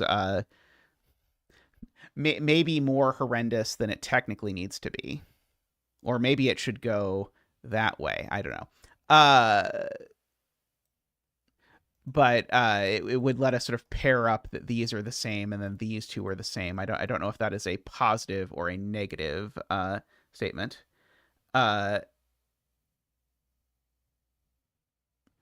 row 9 column 2. Let's see. So I qualify saying row 9 column 2 going up right a bunch forces at least a 3-cell line. Uh,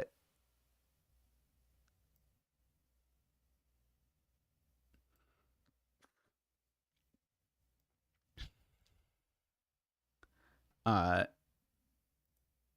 row 9 column 2, row 8 column 3, row 6, row 7 column 4, row 6 column 4. Uh, yeah, the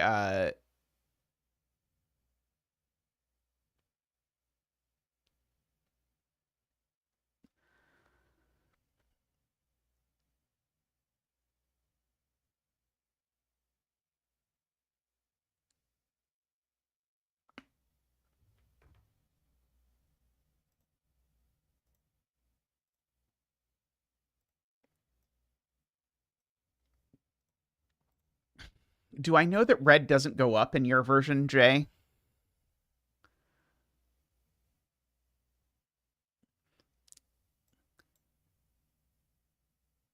No, I know red does go up in your version. Okay, I see the I see the point now.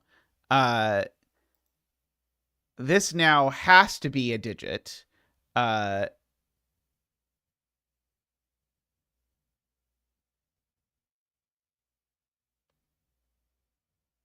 oh, meant row 7 column 5, not row 6 column 4. Cuz this actually is interesting because this digit, the thing it sums to 10 with is that digit. So this actually forces a really awkward red going up thing that actually might either disambiguate everything or break immediately because of the fact that these two sum to 10. So this actually forces like a weird version of what happened up above. I want to see if this breaks. It probably breaks quickly, but I'm not 100% sure. Uh, so yeah, this is either broken or cool. It is one of those things. Uh, uh, and of course, I guess I know neither of these are 4. I know that this is not a 9. It could be double 1, right? This is 6, 7, 8 because these two sum to 10. Yeah, this is either broken or cool. It is one of those. Uh, uh,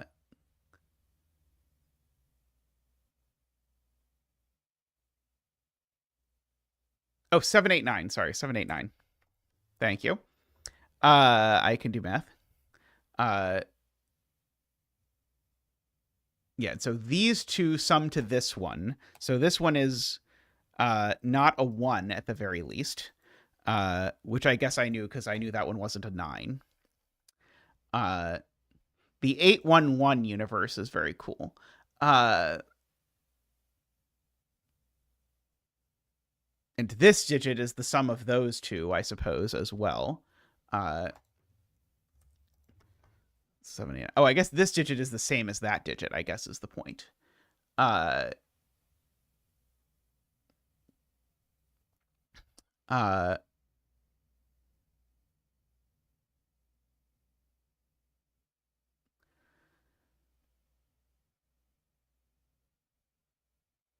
okay.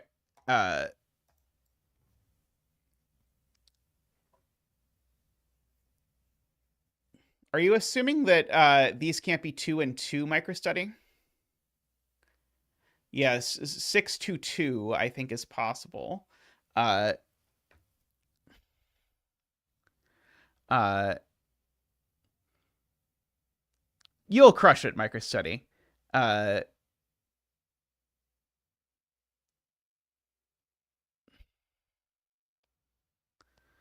uh,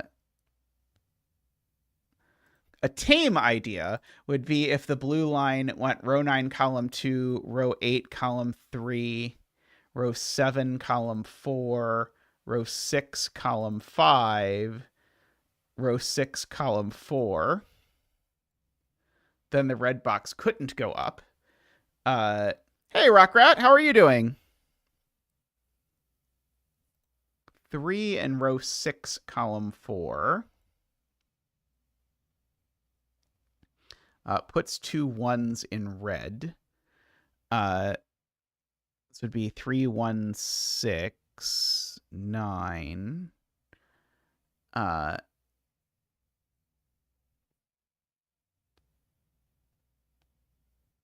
Oh, grades are done. That's great.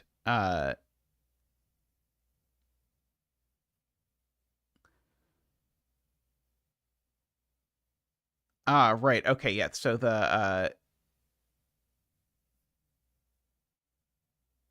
so if these are 3, 1, then that's a 2 and that's a 3, I suppose.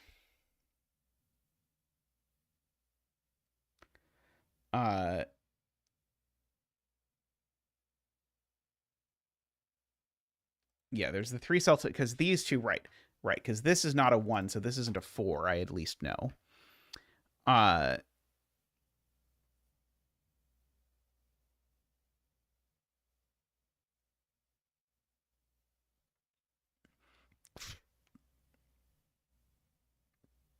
2 does not sum to 4.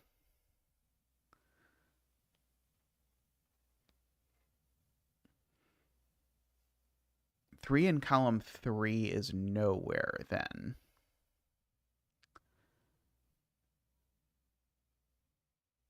If what? If this is a 3?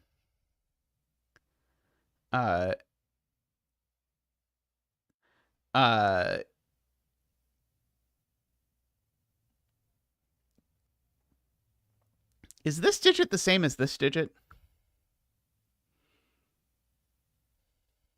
I'm not sure.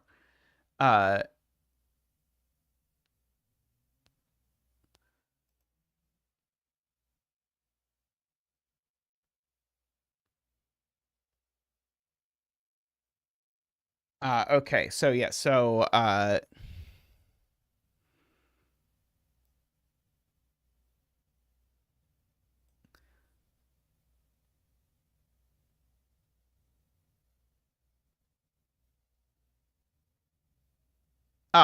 so the question is basically this domino in column 3 is either there or it's there, is I think the point.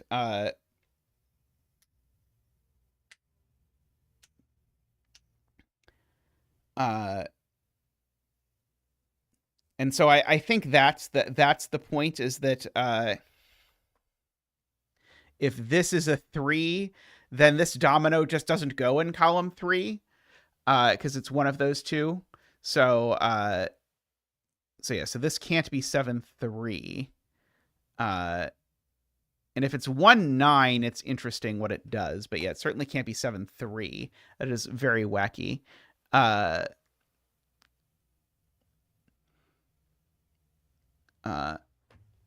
run with it for now, but I don't necessarily love it. Likewise, this isn't a 3. Breaks 1 in column 3. Right, because again, if this is a 3, it's not this domino.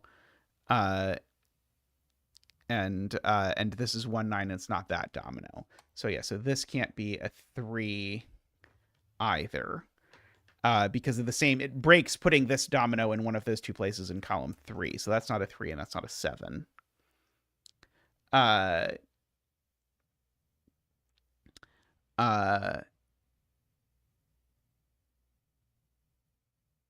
So yeah, the where does this go question.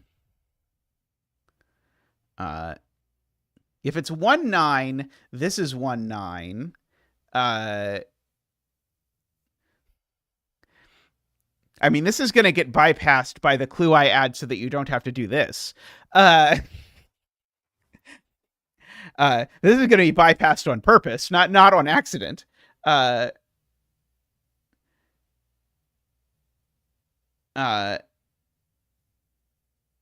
Why row 5, column 4 is equal to row 10, column 3. So this is a domino that sums to 10, so it has to appear in this column. So it's either that pair or that pair. And so the thing that everyone keeps pointing out, Ambrose, is that these combinations break both of those. So this is down there if it's odd, because this I know is even.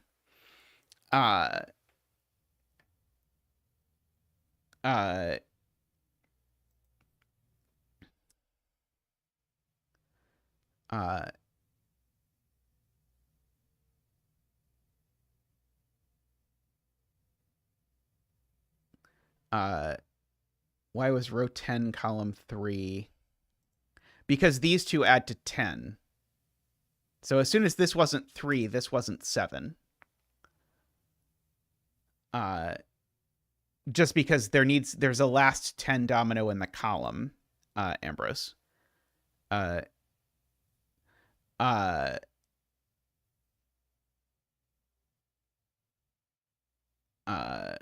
No, by all means check my logic, because I would like if the puzzle actually works, I would like it to be correct.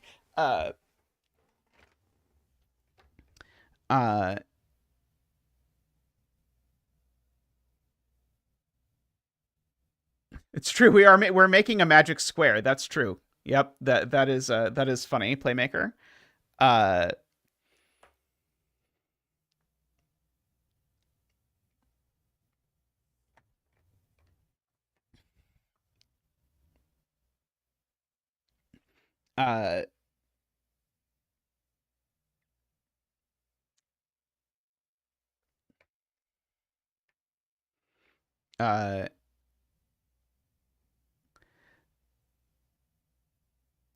Yeah, I'm a little worried this is a bit fiddly, but I wonder if there's a clue we could add that would maybe make this computation a little bit less fiddly. Like, for example, I'm wondering about... I'm running out of colors that I can use. Some godforsaken cursed thing like this. What I actually think I want to do is I guess it would have to be that. Because I want to specify... Oh, but that doesn't quite do it. What I was trying to do is I was trying to specify where this domino ended up in this box so that we would actually know the bijection between the dominoes, but I don't think that's the right if I don't, but what would be really helpful is if we knew which domino this was in column 3, because if we can specify in some not horrendous way which of these lines we put it is in column 3, then we could do that. Oh yeah, Alfonso. Alphonse, yeah, Alphonse might be able to show up. Yeah, interestingly, I feel like this being odd would be more helpful. But let's see. We've got this is one of those two.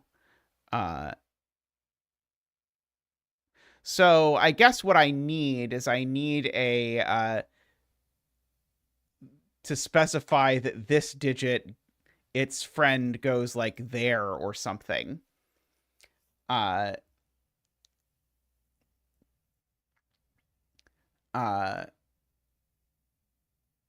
it would have to be this digit, right?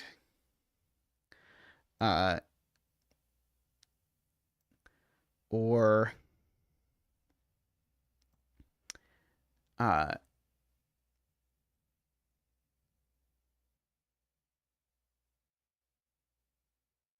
yeah, I think I don't think it's quite what we're looking for, unfortunately. There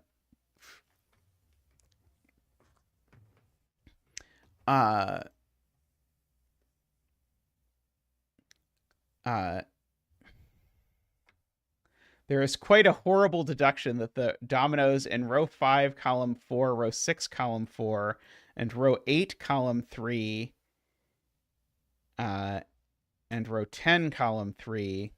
Oh, sorry, that's not 4. Have to be the same. So that sounds wonderfully horrible.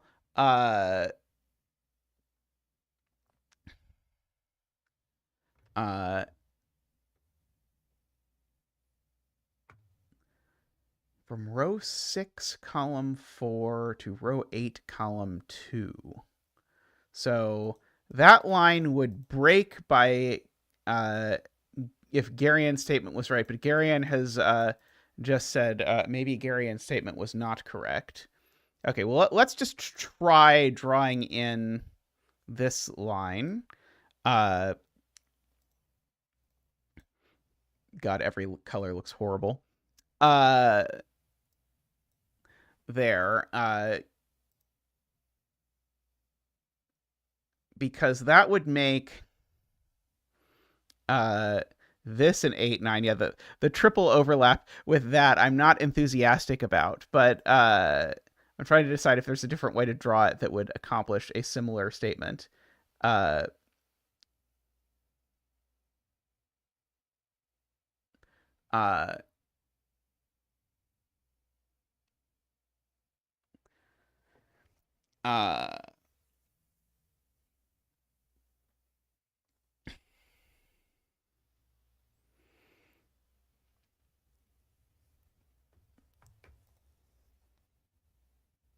maybe not.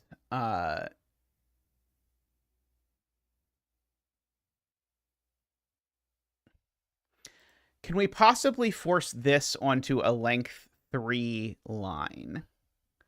Like that would be like one clean way to handle this would be to take one of our 8 9s and put it on a length 3 line. So it has to be 8 1 1.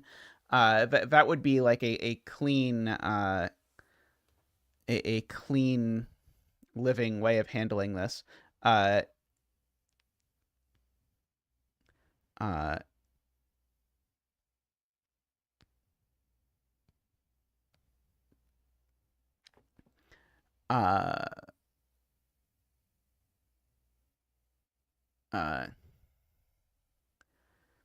It's like this part with the blue has been a little bit messy, but I think like a clue that feeds on it, I think will also make the deduction involving this domino a little bit clearer. But I don't know that there's anything I can reasonably draw without this turning into a little bit of a mess, possibly. Uh, yeah, something from row 8, column 4 would make a lot of sense.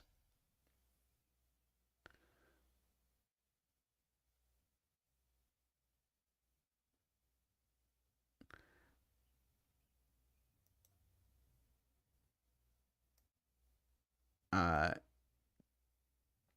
row 8, column 4, or row 8, column 2.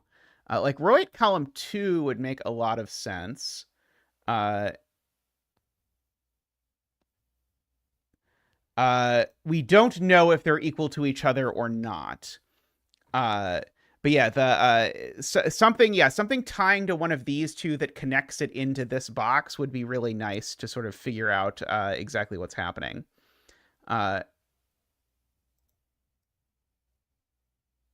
6, column 5. Uh,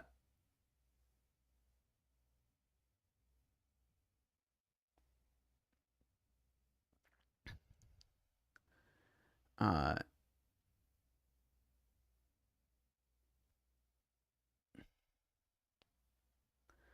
uh,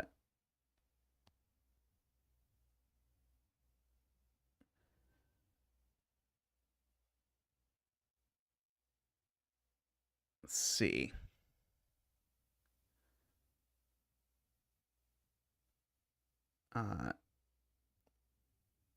From row 8, column 2 to row 8, column 10 would do a lot and probably break. That is fair. Uh,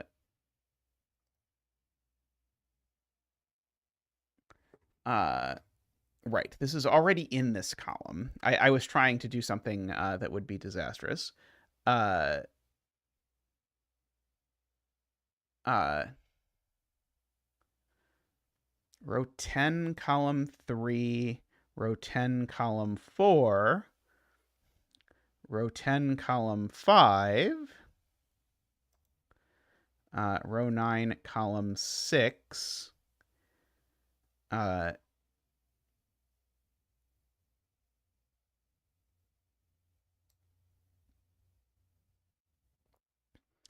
uh,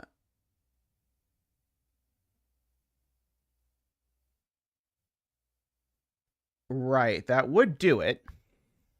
Okay, let's try Kyle's line. Uh, uh,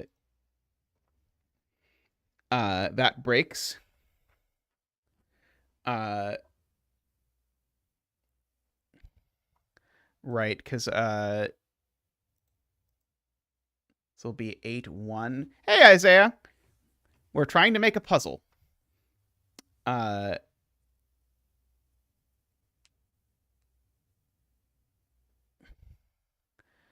uh, because the other 1, 2 sums to 5 with 3, 4.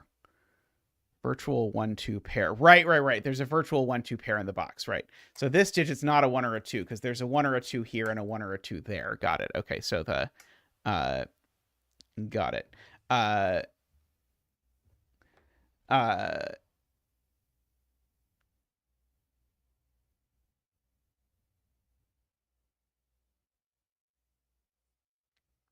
okay. Could also just delete this blue line if we want. I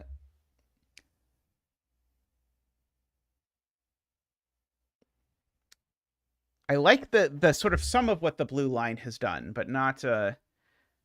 It has been a little bit messy, and and it might have sort of over restricted what we can do. Let's see if we can come up with something similar. So the motivation for drawing the blue line was that we know these two can't possibly add to 10 because the thing that this adds to 10 with is there.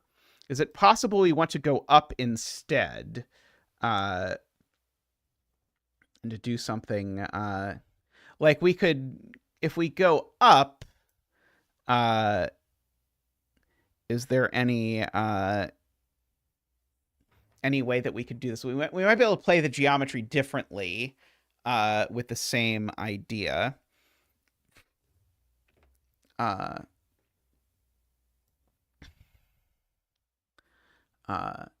think I'm going to reproduce exactly the same thing, but in a different way. Does that sound useful? Something like that. I think that actually allows that this is gray to row 6, column 3 in pink instead. Yeah, that is also possible.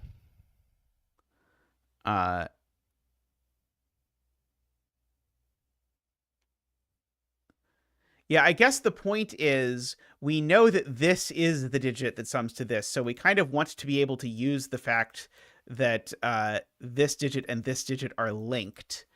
And we don't necessarily have a...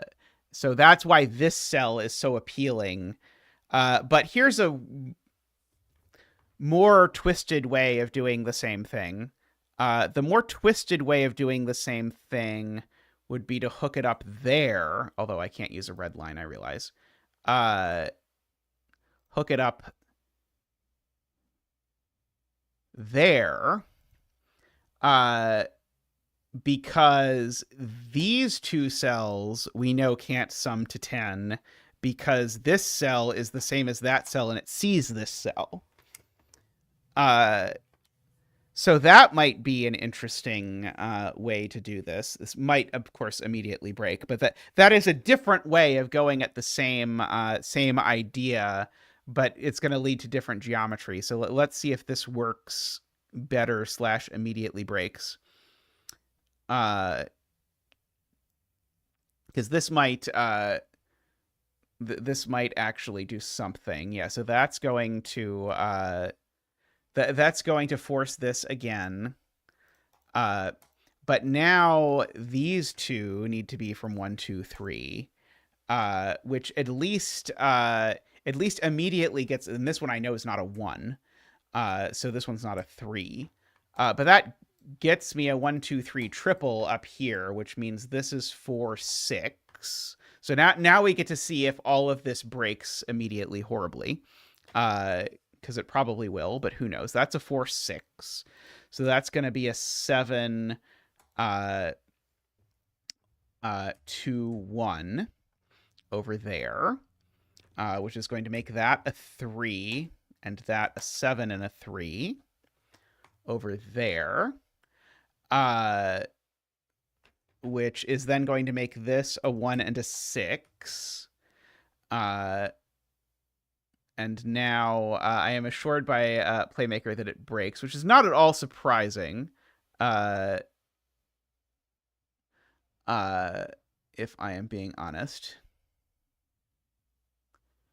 It puts a 1, 6 pair on the line, but that's impossible.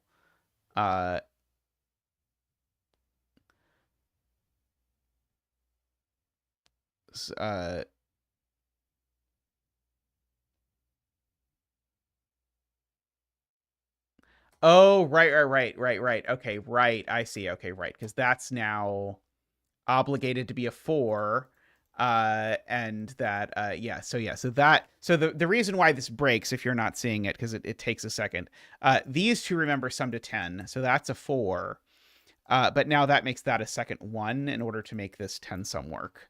And that is not allowed.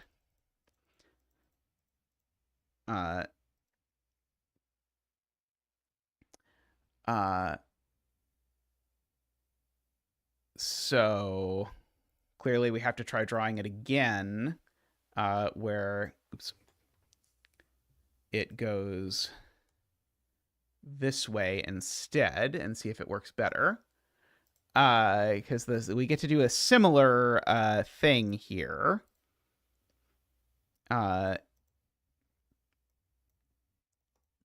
Where again, this can't be a 2-cell sum, so it has to be a 3-cell sum. So again, these are from 1, 2, 3. Again, that one's not 1, so this one's not 3. Again, this is 4, 6. There. Uh,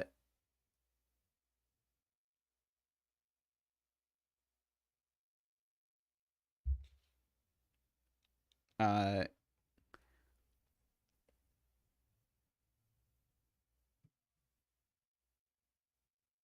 oh, right. This can't be a 2. So this is a 1, right? So this is a 1 for sure.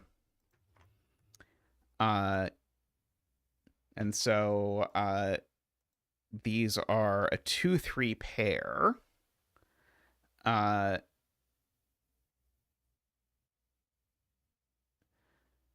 uh,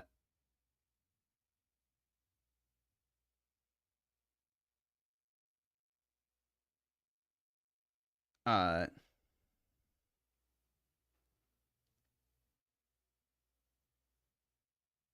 let's see.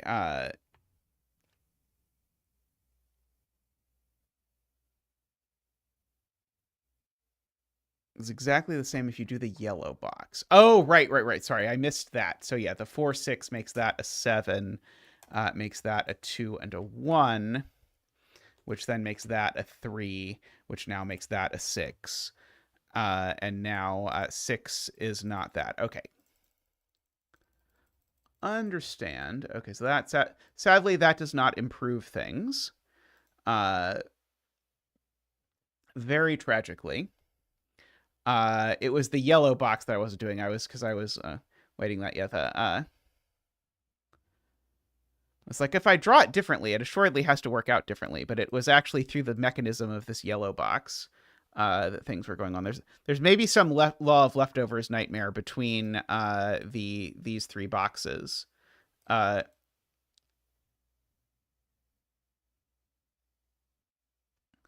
uh,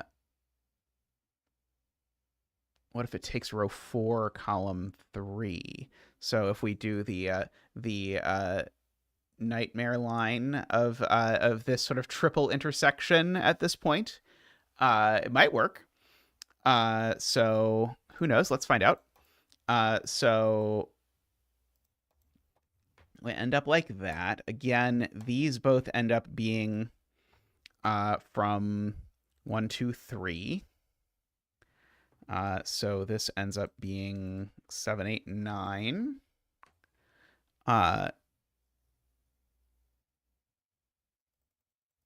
Does that really force the box?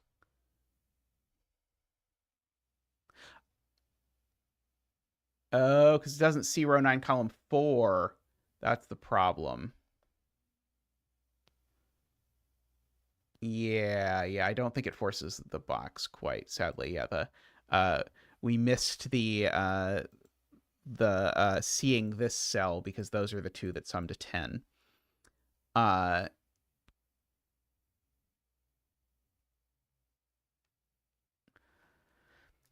uh,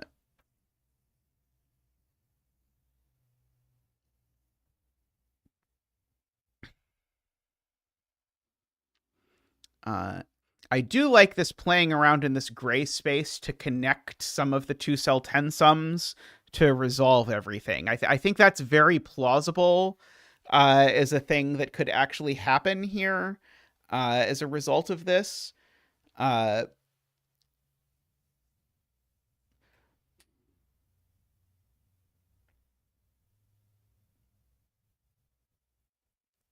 uh,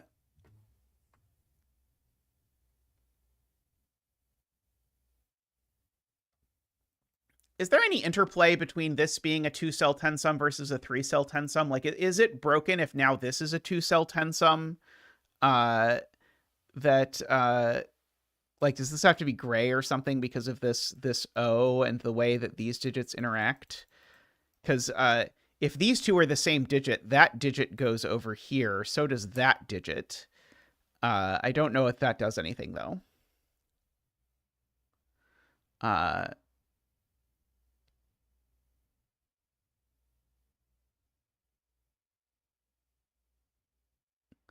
Okay, we could do it backwards though.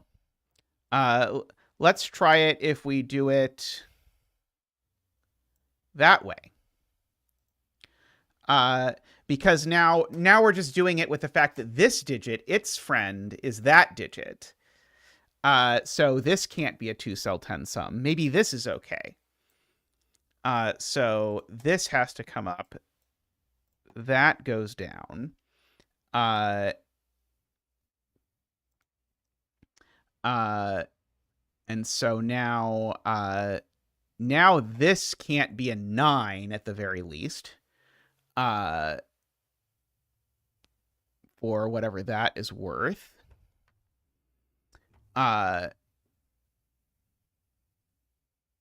Or an 8. Right. It can't be an 8 either, right? Because now it's the sum of these two. Okay, so now this is a 5. Oh, no, that doesn't work. That just breaks immediately because now these two sum to 5. Yeah, this breaks because those two sum to 5 and those two sum to 5. And that is a problem.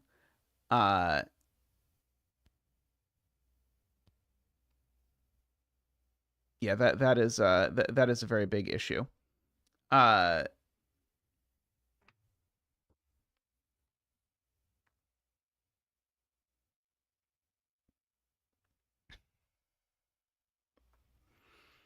uh,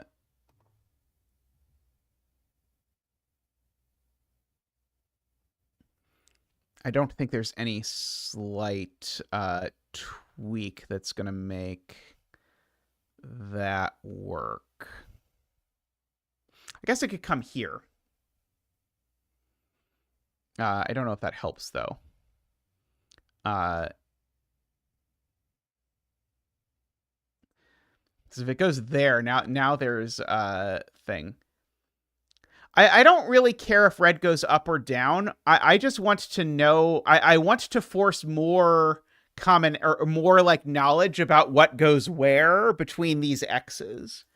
Uh, let's see. Okay, microstudy wants row 9 column 2, row 8 column 3, row 8 column 4, row 7 column 4, row 6 column 5. That line. So that one, 9 column 2, 8 column 3, 8 column 4, 7 column 4, 8 6 column 5. Yep, there we go. That line. Uh, uh, uh, red is forced to go down because I can't make a 2-cell sum. And these two sum to a minimum of 5 because those two sum to a 5. Right. So yeah. So in this version, yeah, that okay. So this is interesting. So MicroStudy's point is these two sum to a minimum of 5 because of the fact that these two already sum to 5. So these two can't be part of a sum. However, this is a single 10 sum, so this can't be a single 10 sum either. So this line just has to go down. And now this is this is the 1, 2, 3, 4 that goes here. So this is a different kind of circle. This can be green circle if you want. And now where is green circle in column 3? Green circle is red. So green circle is up here. So green circle is the even digit up there. So this is not 1 or 3. This is not 7 or 9. Let's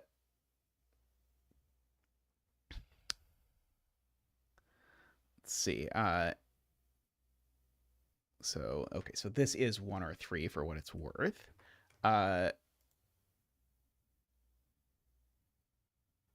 This is 5, 6, or 8 because this is the other digit that goes with that one.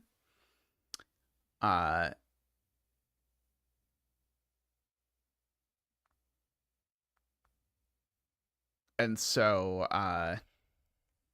these two digits are these two digits now, right? Because these two digits, yeah, these two digits are now these two digits. And that is what J40 is saying, I hope. These two dominoes are the same.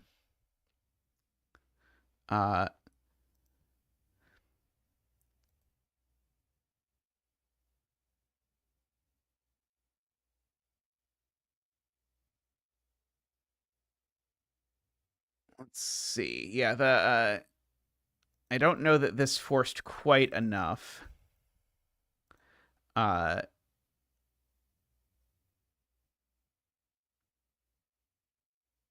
It is worth keeping in mind.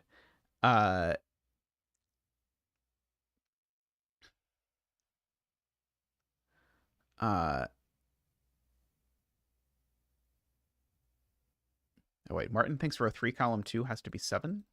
Or sorry, row 3 column 1 has to be 7. I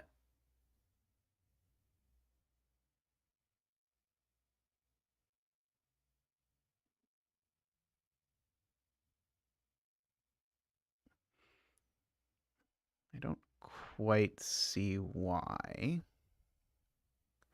I like the idea, and I like that I could draw this in a really ornate way that involves like 85,000 things. I was contemplating if we could address microstudy's previous concern by putting another 0 here. So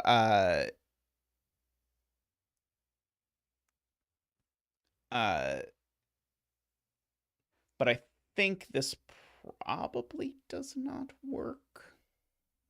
I'm not sure. So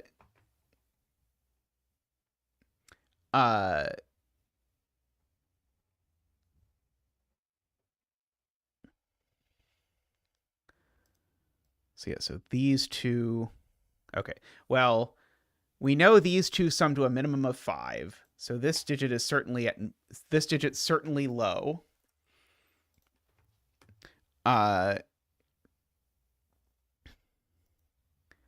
So this digit's certainly high for whatever that is worth.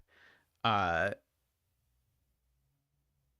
mean, certainly red goes up, I guess I should say, if we do that.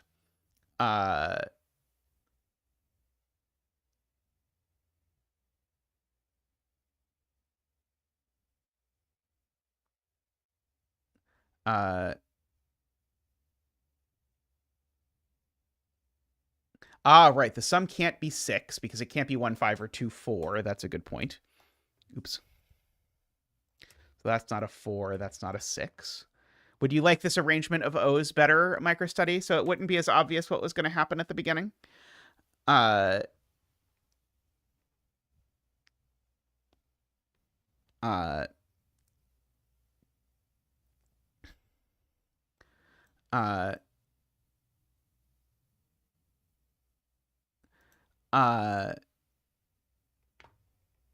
let's see.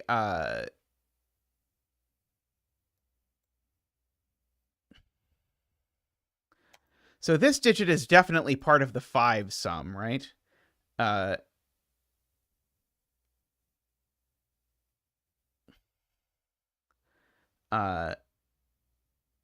In this universe. Like the largest. Yeah, I guess I don't have a good sense what the largest these digits can possibly be is in this universe. Uh,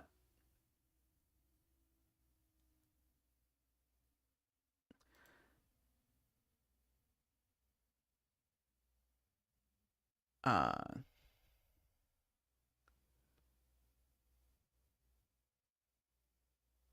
7. That's annoying.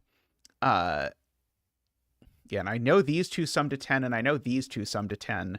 I don't have a fantastic way to use any of that, unfortunately. And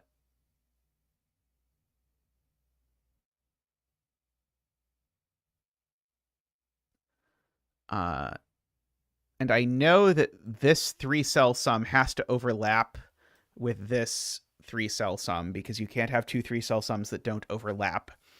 So the overlap has to be that that digit is one of these two digits, but I don't think that that does anything exciting that I can see. Oh, you can repeat on blue, right? This digit could also be that digit, right? That digit could be that digit. Is also possible. Right.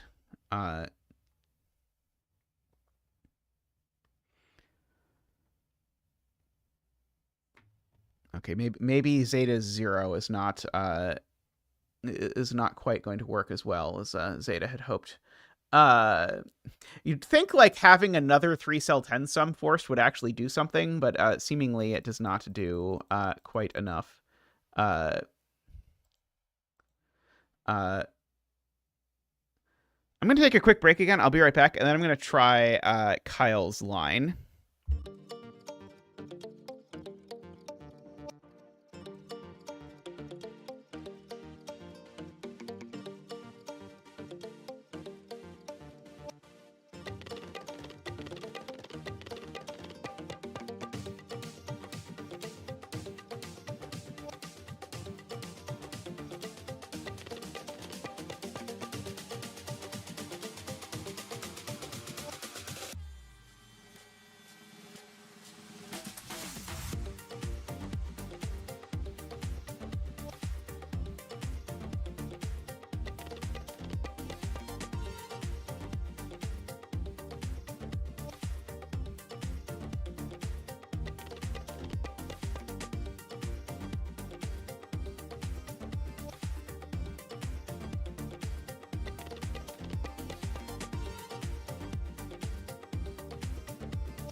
All right, let's draw in Kyle's line. Row 9, column 4. Row 7, column 4. I'm guessing that means straight up. Row 7, column 2. Row 3, column 2. Row 2, column 3. Okay, just a small tweak on one of the earlier lines.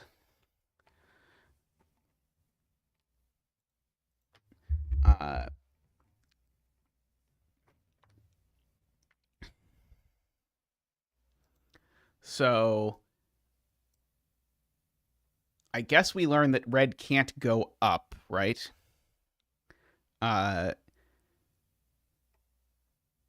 Because if red goes up, I know these two don't sum to 10, so then I'm obligated for all 4 of these to sum to 10. Do I actually know that all 4 of these don't sum to 10? Is that it seems like it might be technically possible. Uh uh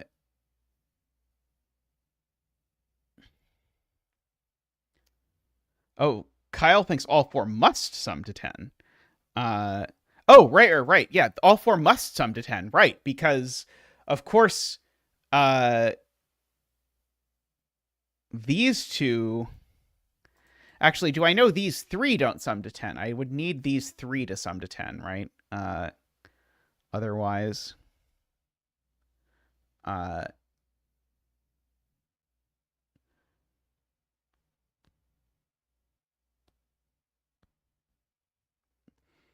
don't think I quite see. I don't think I quite see why these 3 can't sum to 10.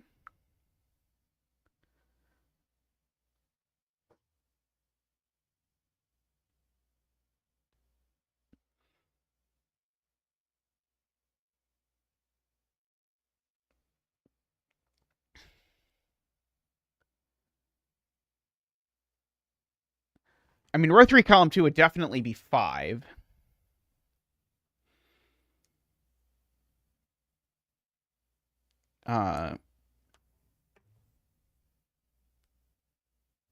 Okay, why don't...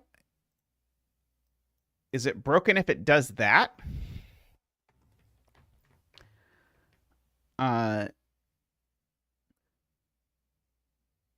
Because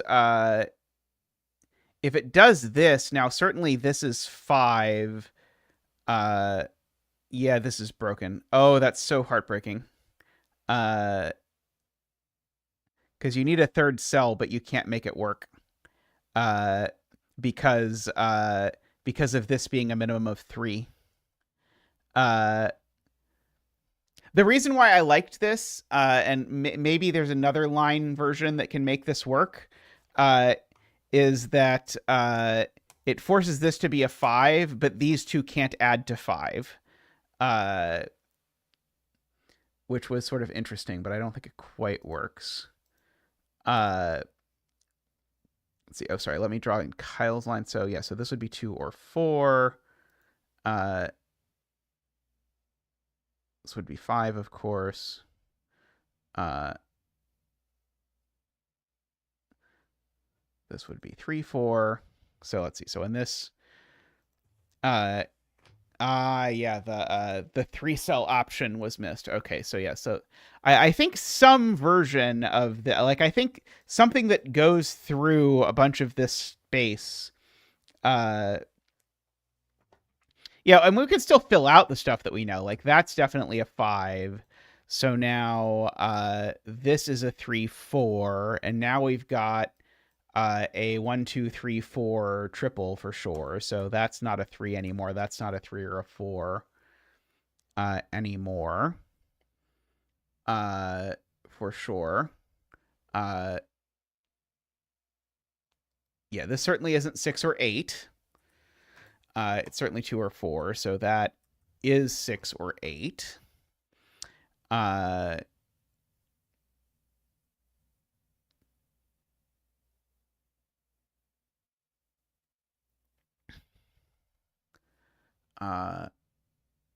One of these is 9.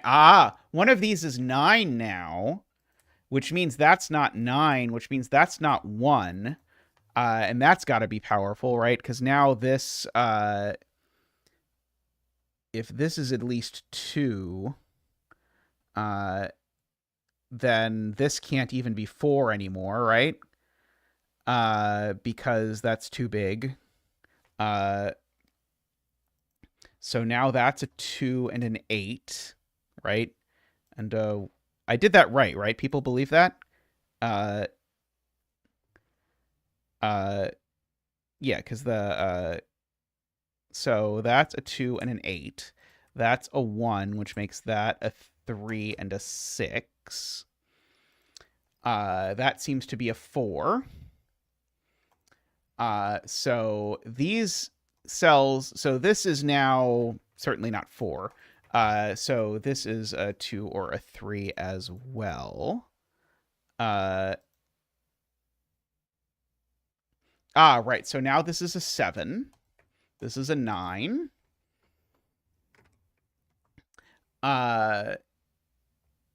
7 in yellow looks down, right? So this is not a 7. So that's an 8 and a 2 and a 3.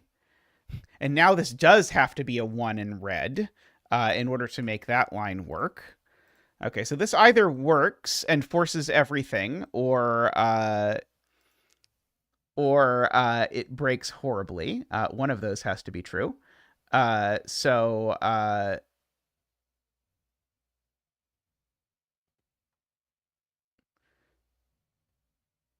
We did get the 5-2-1-2 horrible combination microstudy. That was what was forced. Yeah, so in fact, it was the opposite. We forced the horrible 5-2-1-2 combination. 2-5-8 triple in pink now, right? Because the right, the 2 is sort of placed over here. So this is 2-5-8. Okay, that is a 6. That is a 4. I might as well fill in. Garion says, sadly, it is broken. Oh, no. No! It was so nice. And then so bad. Yeah, sadly, this is now 1 plus 3 equals 10. Could we add an extra rule that 1 plus 3 is also an acceptable 10 sum? Alas.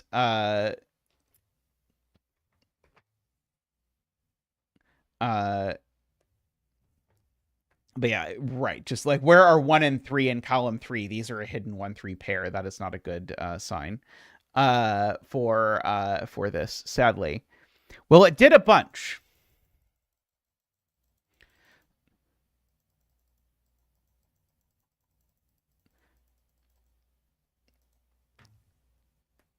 Yes, we just need a modifier cell that squares something, and then the 3 squared can do this. Did any of this actually require that 0 in pink? Yeah,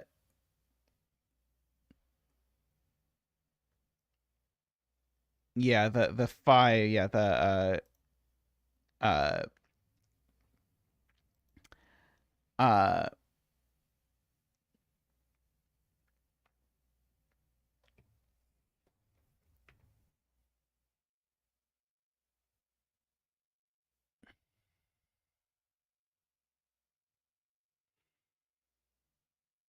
uh row 9 column 2 connects to row 5 and 6 of column 5. uh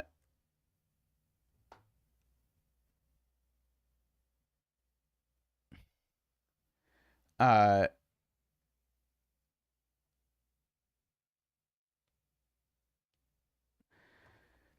uh places 5 and forces red.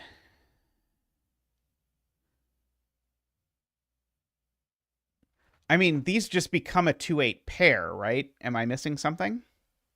Or sorry, they just become a 10 sum?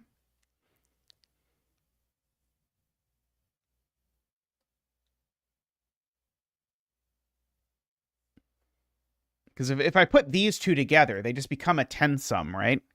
Uh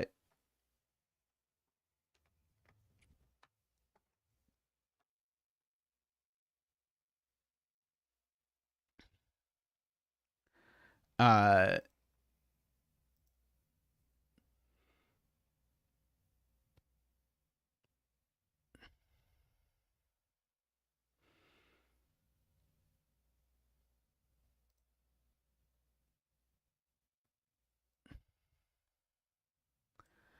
uh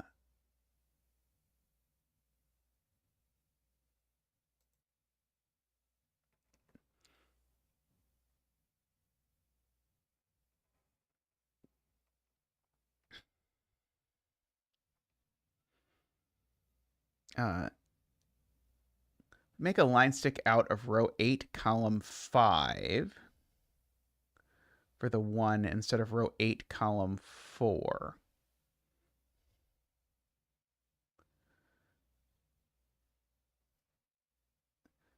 Oh, for oops. Okay. So so that line, except it does that instead. Okay, we can try this. So if we do this, we still know that this has to be a 5. Wait, do we? I think the problem is that now this digit and this digit can just be the same, and this can just be. Oh no, sorry, it can't be 2 dominoes. What am I talking about? Certainly, it can't be 2 dominoes because those two sum to 10. So these two assuredly don't sum to 10.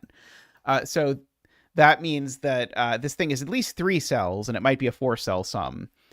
So therefore, this can only be a 5, which means this is a 3 or a 4. This is a 2 or a 4 for sure. This is not a 2 or a 4. And now we have all of our low digits. So this isn't a 3, this isn't a 3 or a 4, but we have a 9 looking down at this cell. So that's still not a 9. So this still isn't a 1. But if this isn't a 1, then that bounces up and tells me this isn't a 4. So that's actually a 2 and an 8, which actually gives me the 1 and the 3 and the 6. And that now actually gives me a 7-9 pair that looks down here. So that tells me that's not a 7. And so this isn't a 3, but it's also not a 4 because that's too big as well. So this is, in fact, a 2 and an 8 and a 3. And now this is a 1 because 2 plus 5 plus 1 and stuff. In fact, this 1 must come from this block, right? Because nothing else can get there. I believe, right? We can make that second yellow region, I suppose. That's right. This is now 4. So that's 6 and 4. Ah, right. And that is 7 and 9.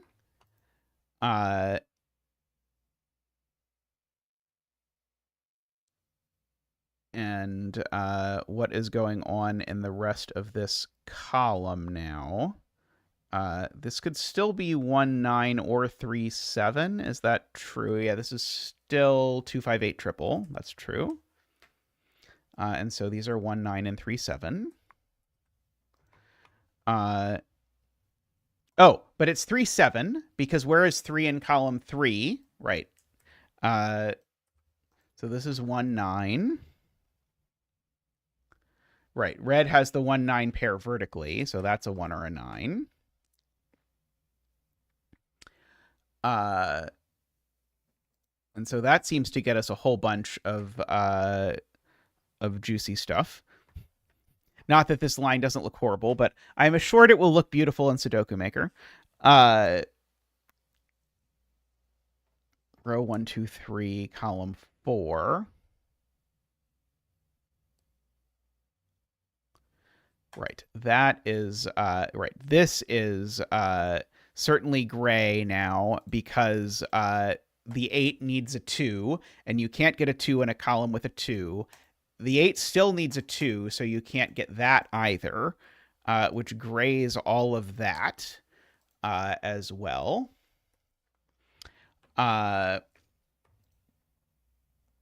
Just by geometry of how boxes fit in places. One of these boxes makes it up, and one of them does not, in order to make this work. So that does push the greens. So we can make this green actually green, and we can make this green purple. Over there.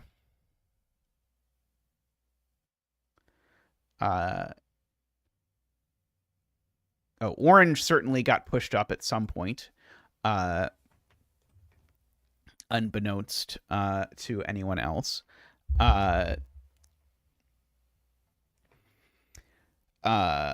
Okay.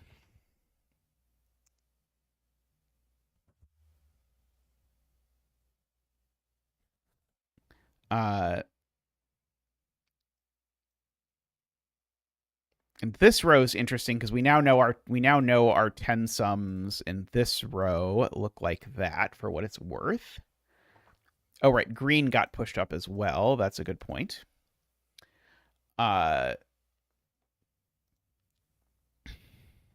This, oh no, sorry. I was going to say this cell's certainly great, but that's not true. The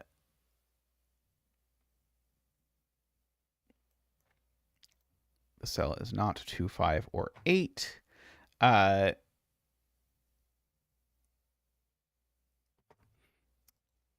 see. We've got our sums over there, and we've got a 2 and something something over there.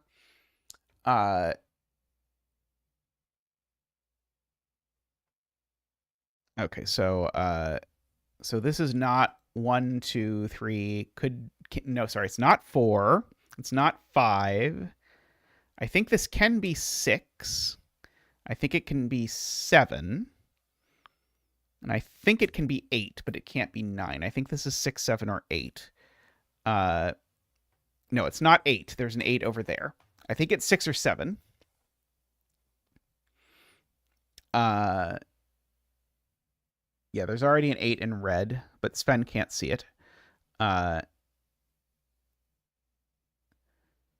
Okay, and I know in this row, I know this is a 10 domino as well. And this domino is not 2 8 or 1 9, so this is 3 7 or 4 6 also.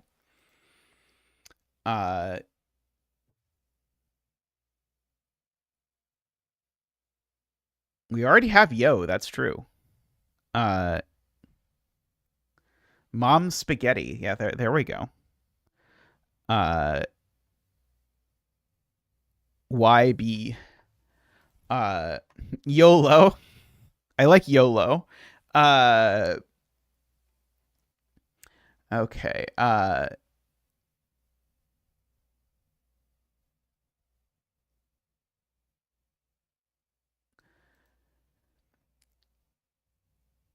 Let's see.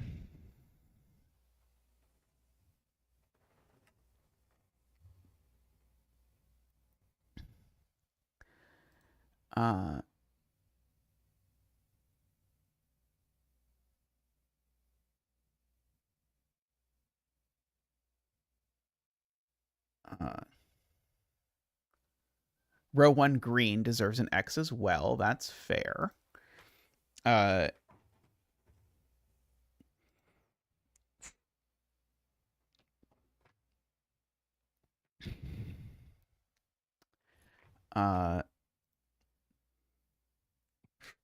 Yeah, the green line has a 2 and then 2 more sums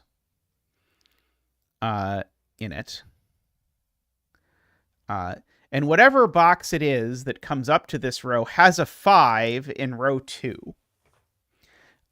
Because the 5 is not on the green line. It is true, we are allowed to bend the green line a bit because we haven't really used this part of the green line previously. So the green line does not have to just go straight across row 1. It can make other life choices if it is so inclined. Let's see. This does feel pretty dangerous. I will concur with the statement that this feels a bit risky.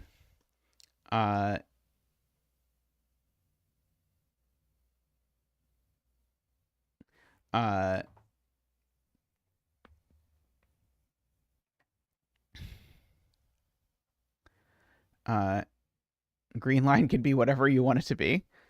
The green line can be whatever it wants to be. Uh,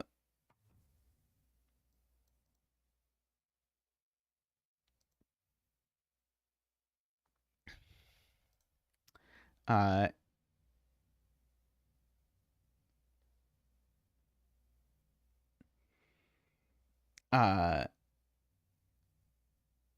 yeah, right. If we bent it in such a way that it could suddenly become an 8-1-1 line, we'd have to be careful.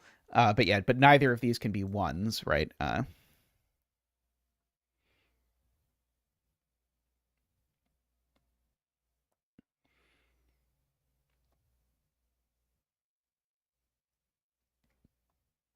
Yeah, something yellow and pink or something is a possibility.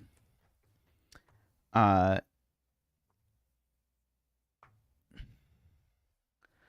uh,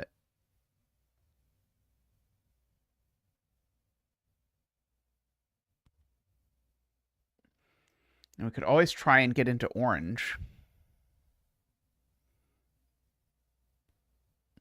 Or like one of these other boxes that is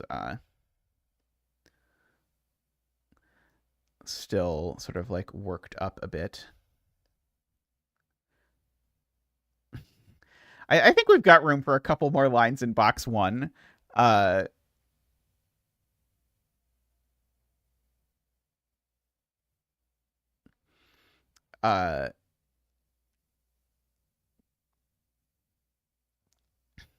pink going up forces a lot by law of leftovers. I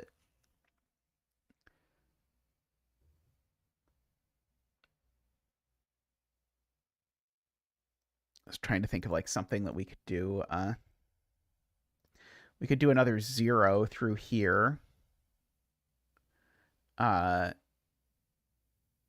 don't know if that would break immediately. That might break immediately. I don't know. I think it could actually be 2 3-cell sums, actually, if we put a 0 in here. I don't think it could not be. Uh,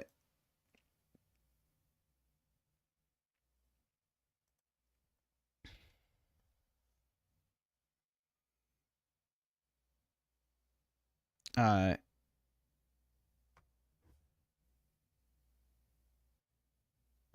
uh,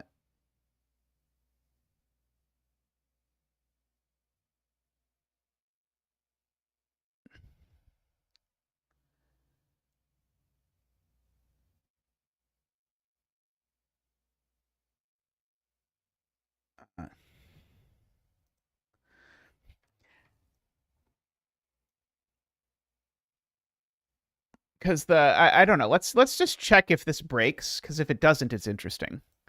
Uh, because this 2-8 means this can't be uh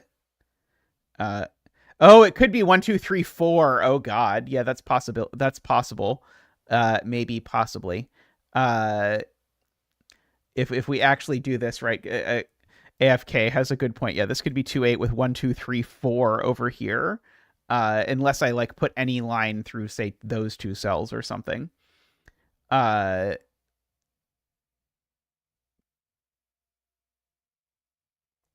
uh that would be a twist. But maybe I don't want to do that. Maybe that is tempting fate too much. Uh, and certainly can't put a 0 like that. Uh,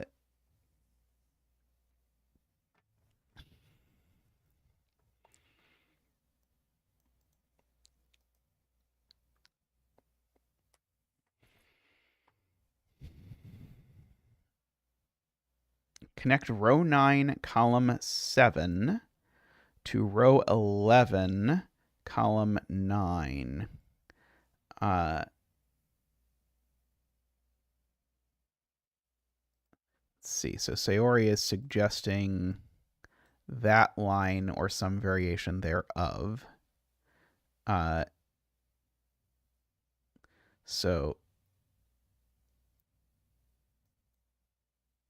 okay. So that forces both of these to be in.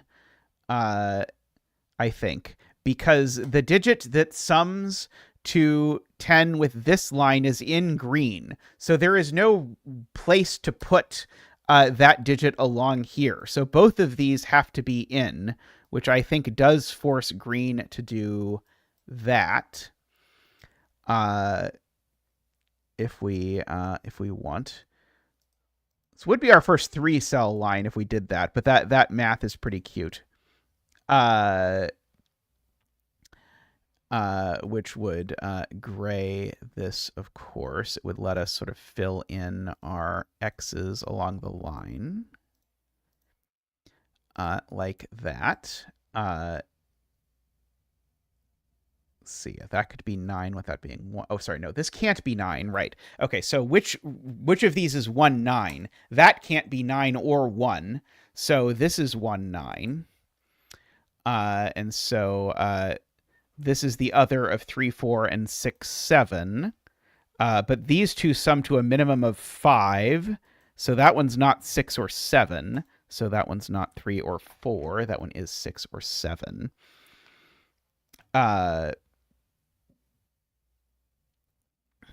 So, no?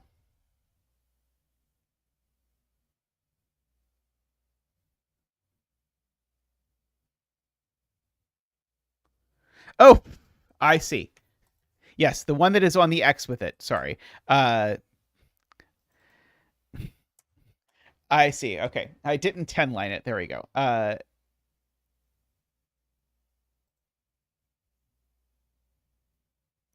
That couldn't be 9 because then, Martin, this would be 1, and yellow already has a 1.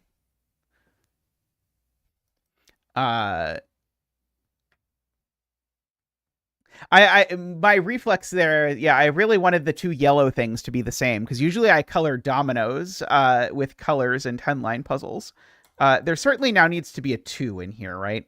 Because if there is no 2, uh, then these sum to a minimum. No, I guess these could be a 3-4 pair with that being a 3 or a 4, with that being a 3, and this might work.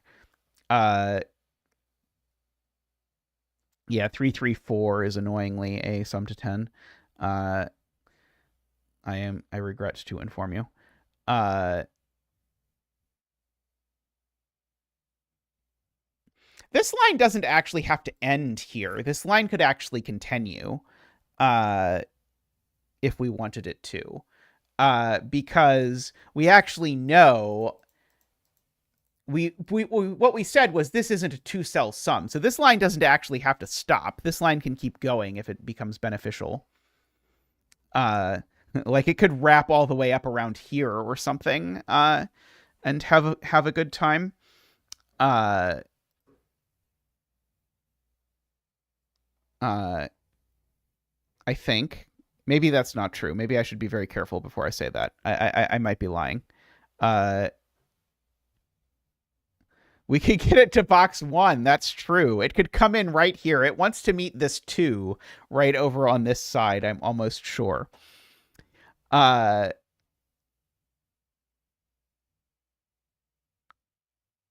Right. It's stopping is what forced it to take row 10, column 8.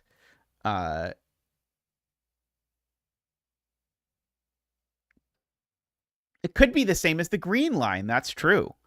Uh, uh,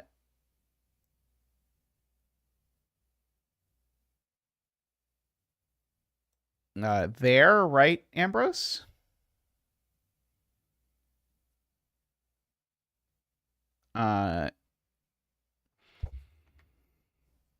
But you're right. I think that when we drew this line in, just to back it up for a second, if that line had sort of continued further, uh, then it's possible that we could have done something like that instead. It would still have had to be not a 2-cell sum, but green might have been able to run away over to there. Anyway, just worth keeping track of what was actually forced in case we decide to go a different direction with it. Uh,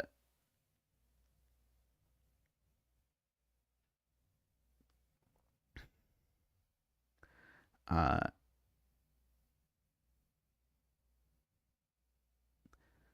row 11, column 3, row 11, column 4, row 10, column 5, row 10, column 6.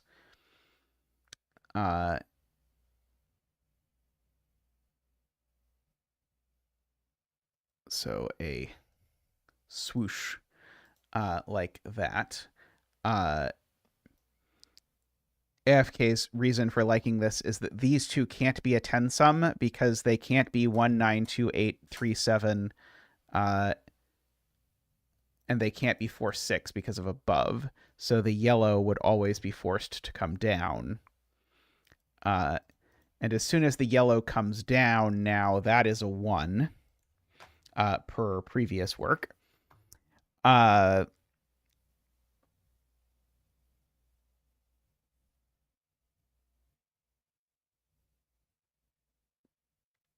Yeah, now red assuredly can't go down here, right? Because that would that would create lots of problems. So red would also go up. That would be the 9. These would all be gray.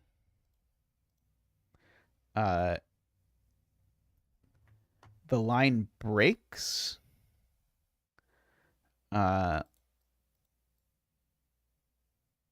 Oh, this doesn't work because it can't be can't be 2, 8. Can't be 4, 6. Why can't this line be 4, 6? Uh,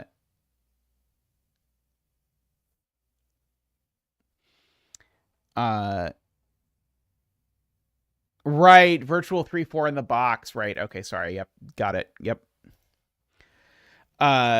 Virtual 3, 4 pair in the box it is. Uh, uh,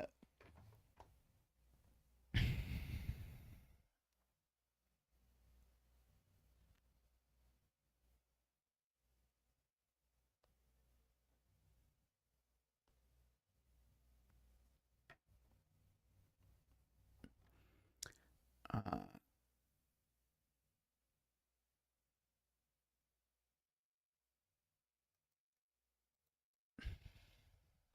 it is true. One of these two is a 2, for sure. Uh,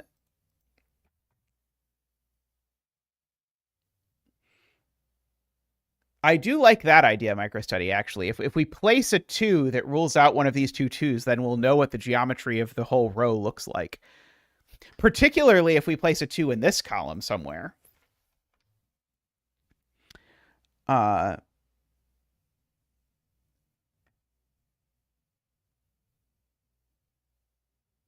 Like put a swoosh there to force a 2, 8 pair here, and then grab that.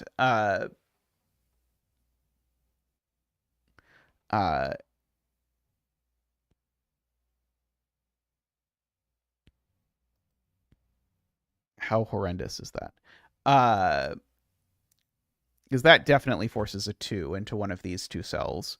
I think it could still be 2, 5, 1, 2. Yeah, we could make it a Z. That seems more on brand. That certainly rules. Well, it certainly pushes a 2 in one of these, right? There's no way that there's not a 2 in one of these two cells, because either this is 2, 5 and then this is 1, 2, or this is 2, 8, 2, 8. And so that would not be a 2. Of course, for uniqueness, we would need this to then be. I mean, I guess we could just draw another line that. We just draw another line that intersects it. But we would just want this to be 1, 2, right? Oh, it can't be 2, 8, 2, 8? Says Kyle. Could it be 2, 5, 2, 1? Why does 2, 8, 2, 8 break? I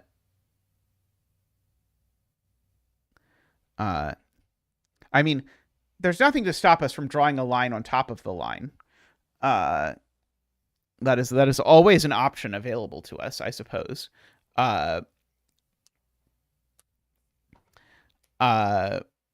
anyway, this at the very least, this would force this to be the 2, which would force purple to go up, which forces green to go down, which forces orange to go down, which forces yellow to go down. That becomes gray. This all becomes gray. That becomes gray.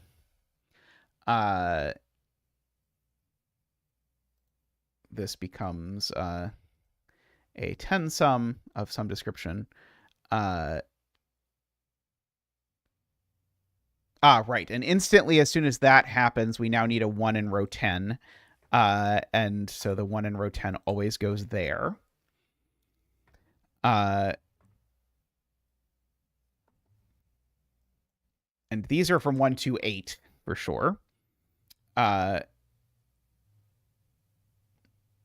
Ratfinks, how are you doing?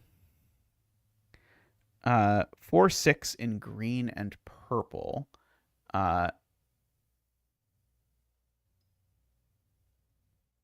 Okay, so 4 in green is in one of these cells, which means that 4 in purple is up here, which means this is a 4, 6. Is the point by Sudoku?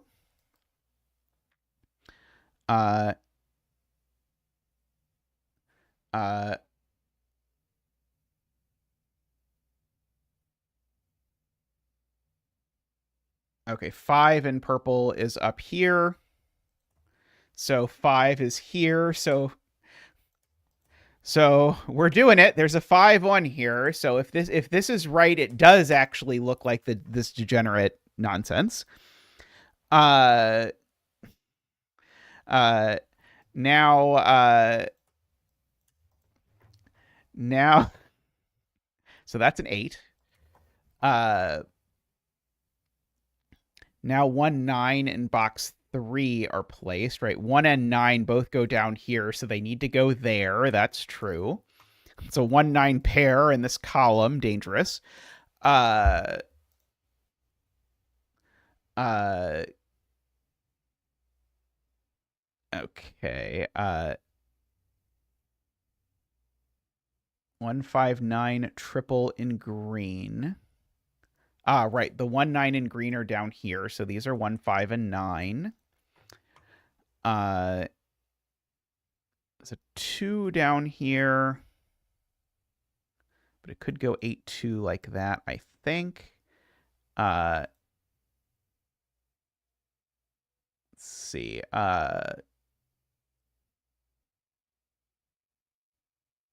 1 in column 7. Ah, yes, 1 in column 7. That is a really sneaky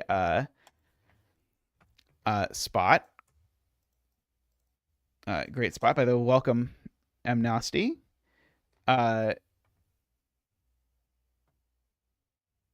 no, 1 in column 7 and column 8.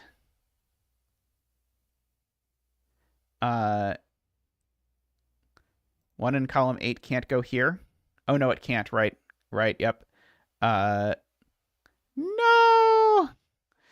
Yep. There's no place for 1. There's too many 1s. Sad. All of that hard work.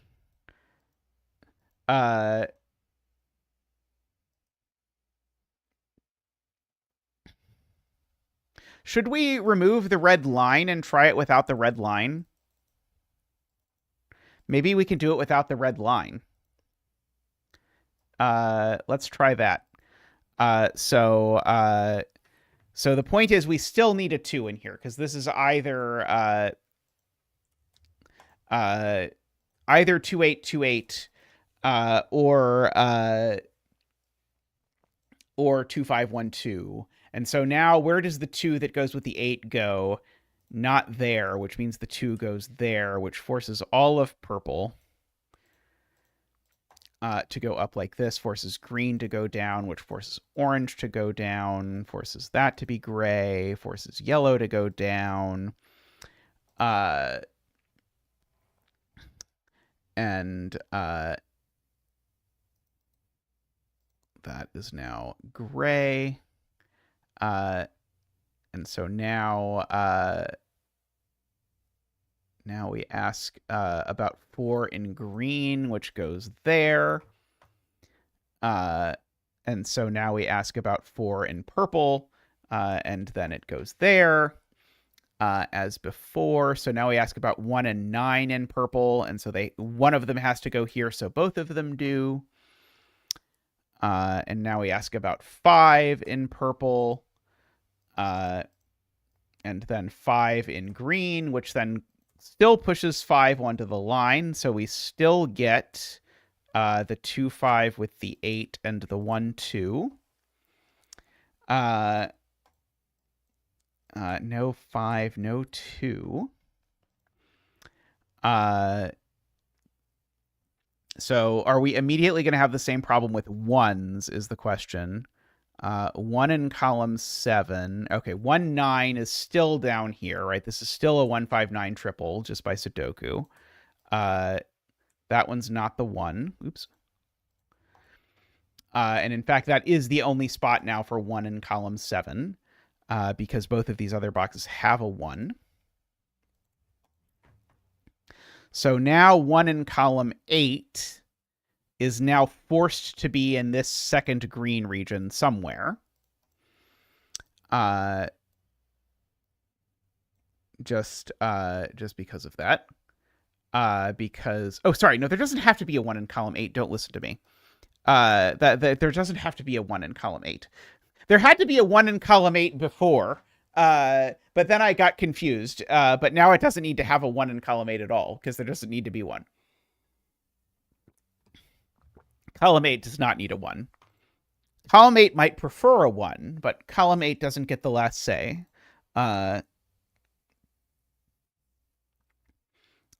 So Zach Wing on 1s here rules 1 out of all of this and 1 out of there, so blue extends down at least 1 to get a 1, is a good point.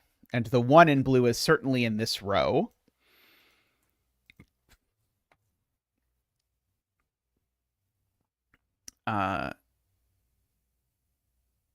Oh, 2 is placed in purple, right? No, sorry. What am I talking about? 2 is not placed. Well, 2 is placed in purple. However, as it happens, so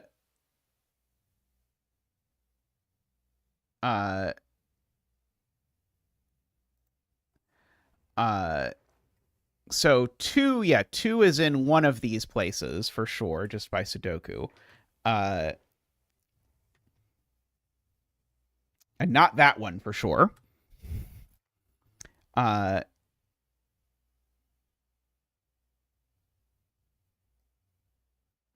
2 in yellow, right? 2 in yellow is in one of these two spots. And that looks up there. So actually 2 is placed here with an 8 there, weirdly enough, which makes these a 3-7.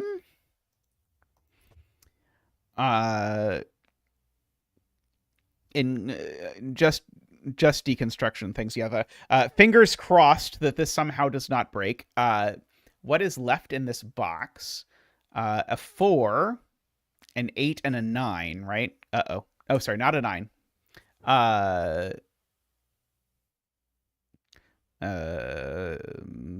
don't think there's any digits left in this box. 6. It's 4, 6, and 8. There we go. Okay, and then these are something else. 1, 2, 3, 4, 5, 6, 7, 8, 9. 3, 5, and 7 go over there. Oh, nothing can ever reach here. That's just gray. For what it is worth.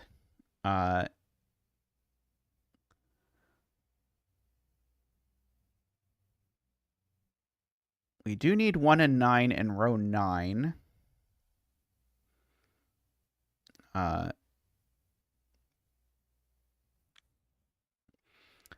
At some point.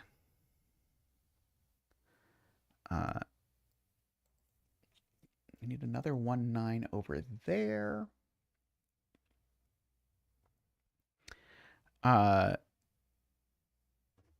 Box 9 claims the row 9, 1. It's true.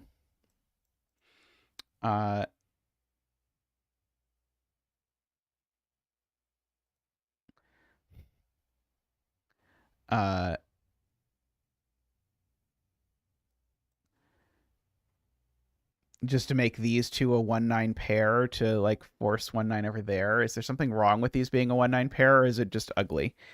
Because of the deadly pattern that it creates.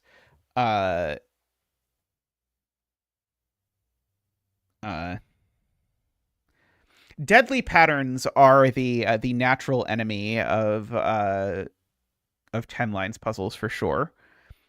Like that is such an easy thing to have happen in 10 lines puzzles, is to have exactly that kind of deadly pattern over and over and over again.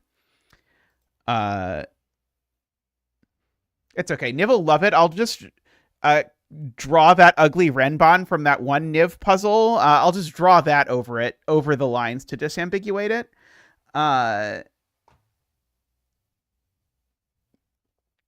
Row 4, column 8 to row 5, column 9 is screaming for. That would sort out a lot of stuff if this were just. But I don't really want to put a 2-cell 10 line in if I can possibly avoid it. But who knows? row 6, column 10. Uh, let's see.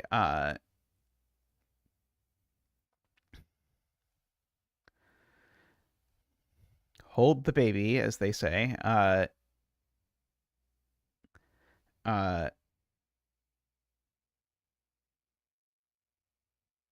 row 6, column 10.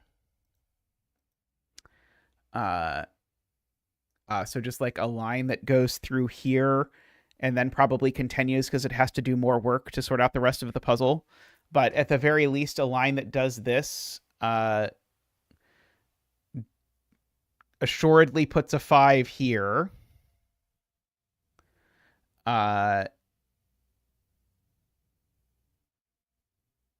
Yeah, I would like a long line that's forced to start 5-5 would be a nice thing.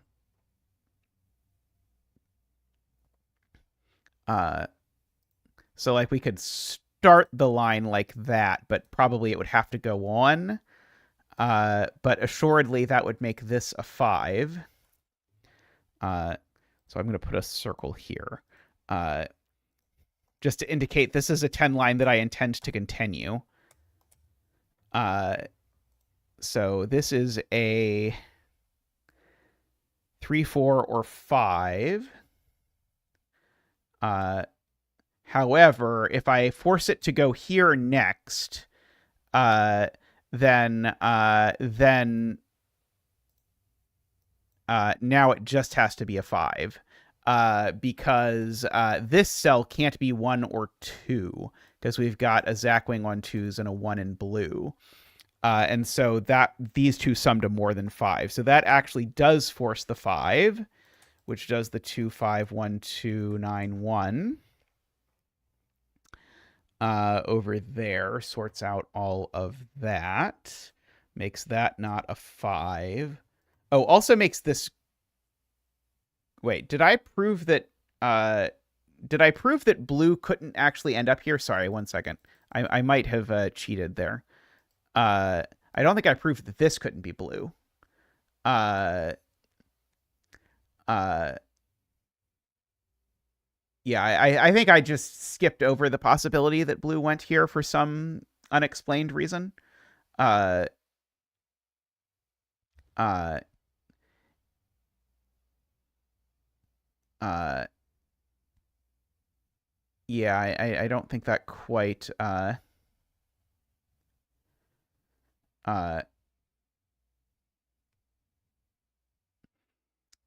does it. Yeah, I really don't want a line that is just, 3 cells long. Yeah, it's still 5-5, so I end up with sort of a weirdo,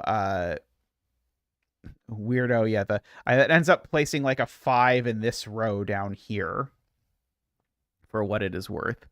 So yeah, we'll leave this here, noting that there's assuredly a 5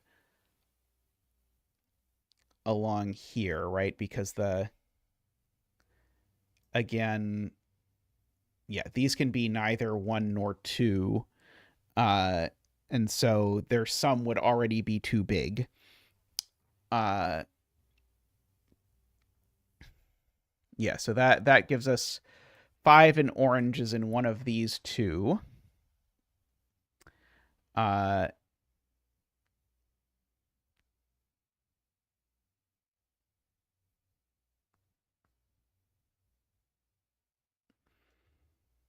I get away with my O from before? Assuredly not. No way in hell. But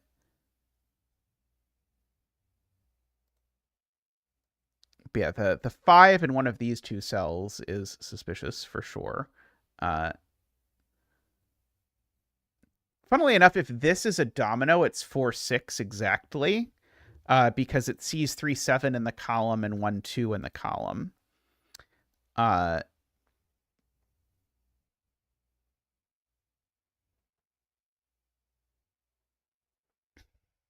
Eckbert, this line is going to continue. I just don't know where it's going to continue to yet. But the circle is just indicating this is not the end of the line. Uh, but this deduction is true regardless of where the line goes to next. Uh,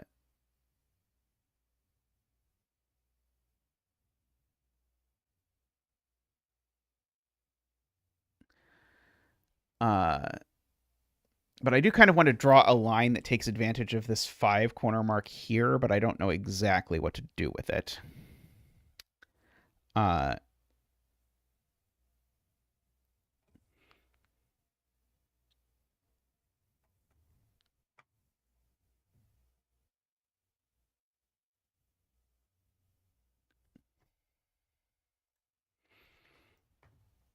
something that starts like that or something uh,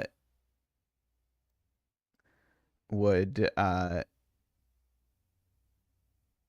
assuredly require this to be... Oh, no, that just breaks. That just breaks. No, the 5 can go there. No, this is... So the 5 can't go here, because if the 5 goes here, then this is a minimum of 3 and then broke. So the 5 would have to go here. And then this number would have to be 3 and 2. Sorry, that doesn't work. No, sorry, that doesn't work at all. Would have to go the other way. Like that as a start, for example.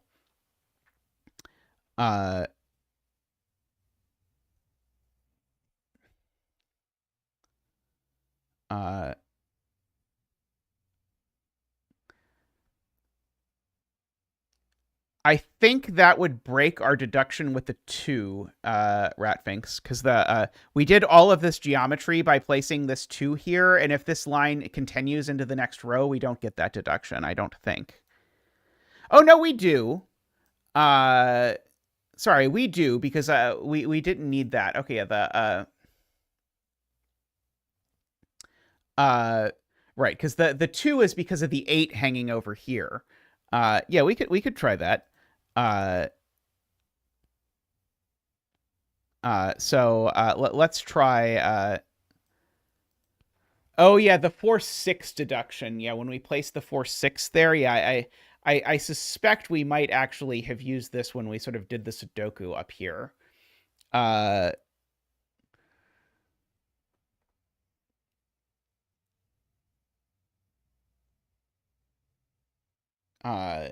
We'd have to go back and check carefully. Oh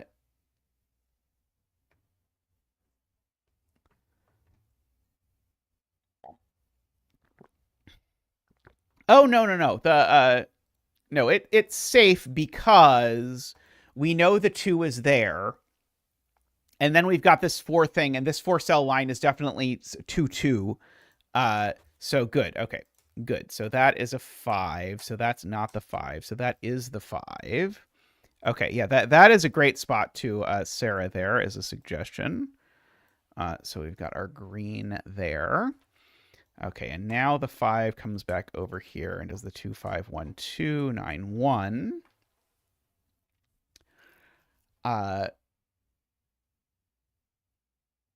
Okay.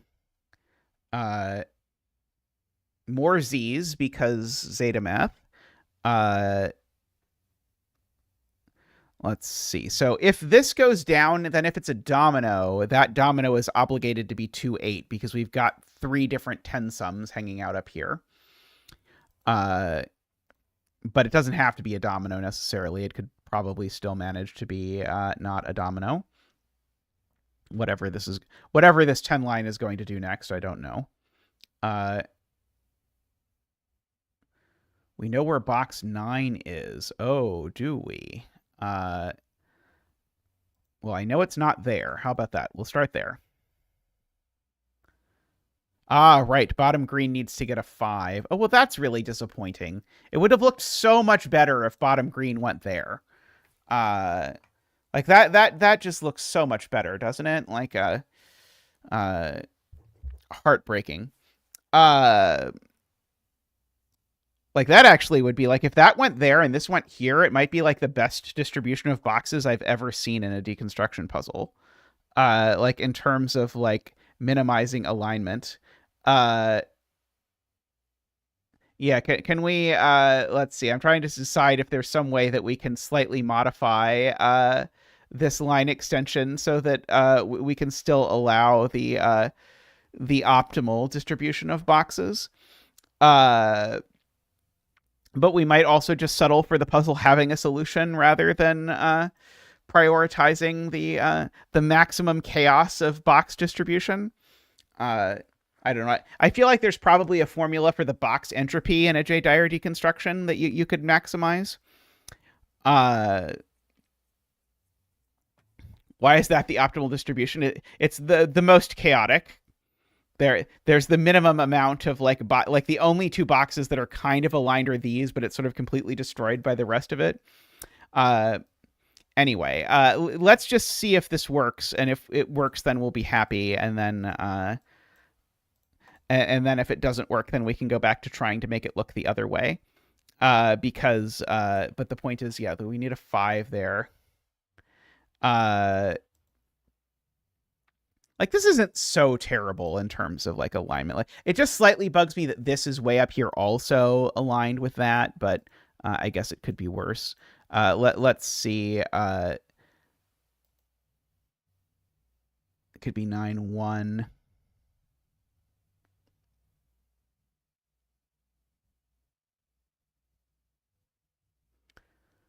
Oh, what if row 6 column 11 is 5 instead? Okay, so basically you're saying, what if we bend this line so that this line ends up going that way instead? Is that possible? Let's go back. Let me go back to before we drew this line. Let's draw in this line to force that.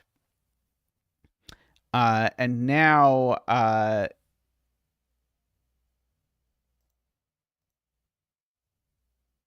now we have something like that.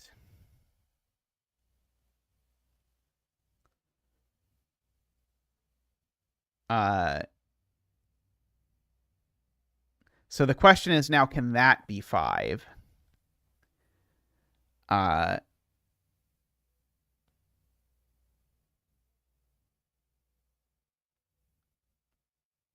So I also thought that microstudy, but no, because this 8 here still needs to be followed by a 2.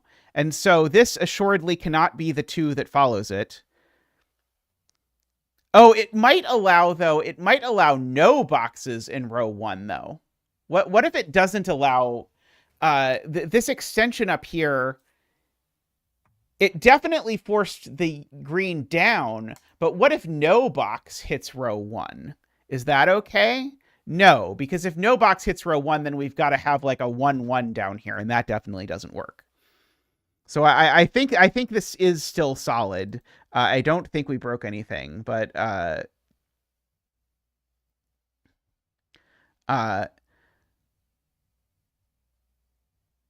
now the question is, so this would definitely be a 5. That's not in doubt. Oh, this now. Right. If blue goes up now, I think there's just no way this works, right? If blue goes up now, these two sum to a minimum of more than 5, but this one can't be a 5, so it does indeed still push blue down. That's still gray. And so now and keep in mind, this line's going to continue, but this is now still a 5. Is it?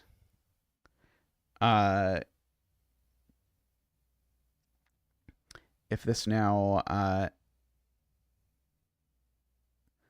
continues, does this have to be a 5? Could this be, can't be a 1 or a 2. Is there a reason this couldn't be a 3? You need another cell on the line to say that, right? And the other cell on the line Right. Okay. So yeah. So now this cell is a minimum of a 3. Yeah. Yeah, this needs to extend somewhere. But as long as it extends twice in this box, uh now I could do 3 2 though, right? 3 2 would be okay. Uh unless I do so I think it has to do like that in order to guarantee it, right? That has to the line has to go left, right? Uh and now this sums to too much. So now that's the 5. So then that gives me the 2 5, the 1 and the 2, the 9 and the 1. Uh uh so now this green now does that. I know one of these two is 5 because I need a 5 in this column, and it can only go in one of those two spots.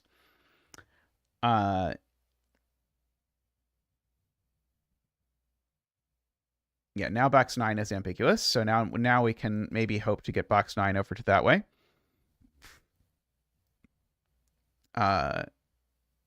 One of these two is a 5 still.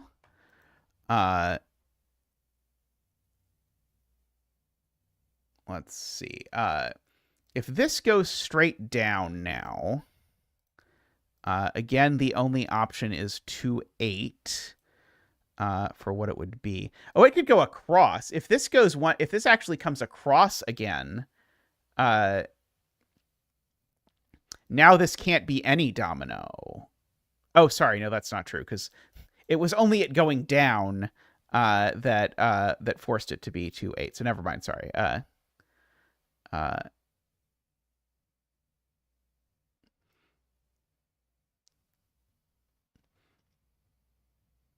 I mean, if we have to put it the other way, we can put it the other way. It won't be the end of the world. Uh,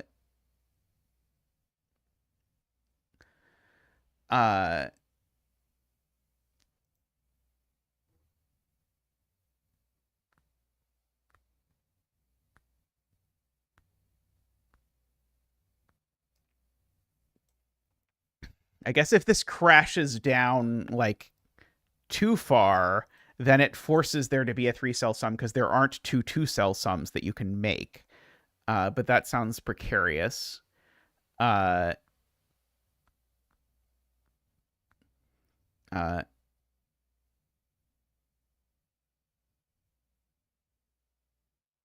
let's see. So what else shall we?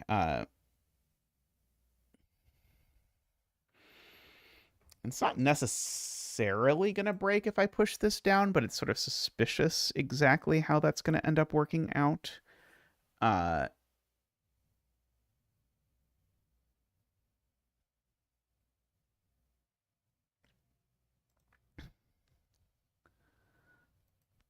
Okay.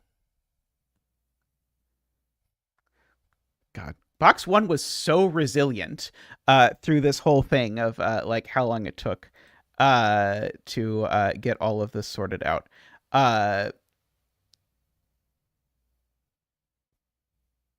3 4 6 7 missing here.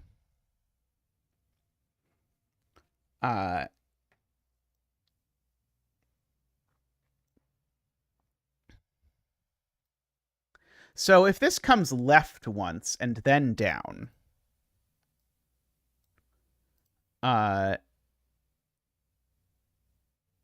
oh, also 8. I should also fill in the 8. I think if this comes left, though, and then down, I think that now forces this to be 4 6, right? Because the minimum sum here, it could be 3 6 1, couldn't it? But certainly there needs to be oh no, there could be a 3 or a 4. But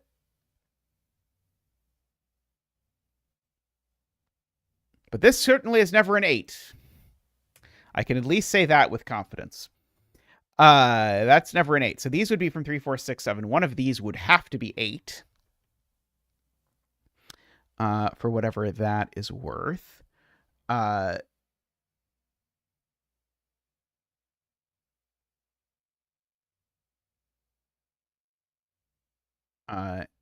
Can row 6, column 10. Oh, right. Neither are 7, actually. Right. Neither are 7. Right, because of this one. That was what I was trying to play off of. I was just I missed that part. But I was trying to make it so that these couldn't be like I would like them to be 4-6, but I think they could still be 3-6-1. Unless I am missing a reason they cannot be 3-6-1. Uh uh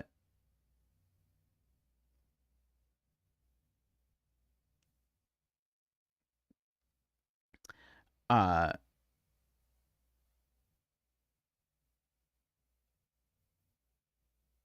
yeah, it depends on what the line does next. Yeah, the all important question. Uh uh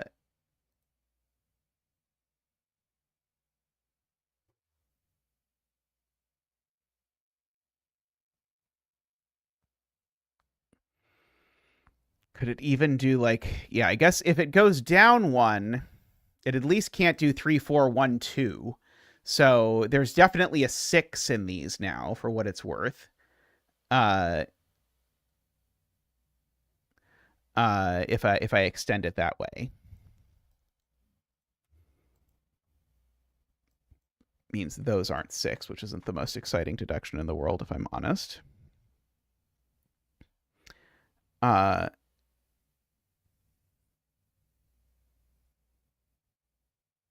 Make it a 5-5-1-2-3-4 line. What everyone hopes for. Yeah, well, now it has 6 on it. It certainly could have been if I'd have gone like that way or something like that. Uh,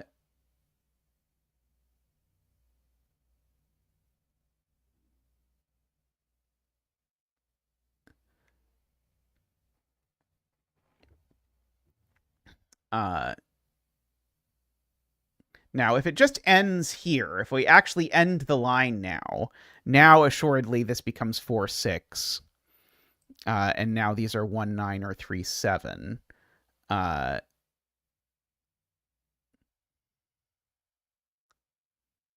Okay, how about this? If the line now ends here, now there has to be a 3-cell sum in here, and that 3-cell sum has to involve a 1, because the only 3-cell sum that doesn't involve a 1 is 2, 3, 5, and the 5's over there. So that's definitely now a 1. And so this is either 3-6 with a 1, or this is 4-6, and then 1 what? 2-7 would still be possible, would be it, right? So it'd either be 3-6 with a 1 or 4-6 with a 1-2-7. And that wouldn't be the 2, so that wouldn't be the 7. But the other option is that this is 3-6-1, in which case this would be 2. Oh, 3-6-1 just doesn't work. 3-6-1 here actually makes this be 2-8, but it can't be because of the column. So actually it has to be the 4-6 version with 2-7 in that order. If we end the line here, which I am content to do. Uh-oh, have we made a boring box 9 again?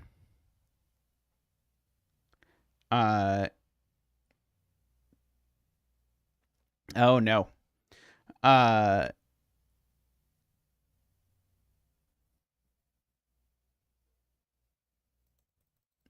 And as being pointed out by Sayori, the boring box 9 is also worth avoiding because of the fact that we have a deadly pattern issue. Because if box 9 does go this way, no matter what domino it is here, we end up having some sort of issue.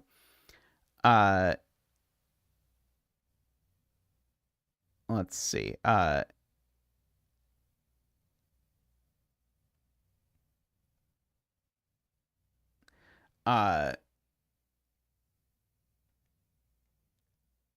So in the world where box 9 goes this way, these are a 2-5 pair, is I guess the point.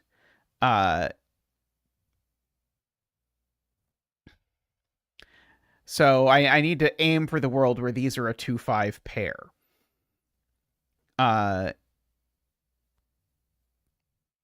In which case, I guess this could be a 3. I'm trying to think if I can sort of draw a vertical line up into this that will sort of extend. I'm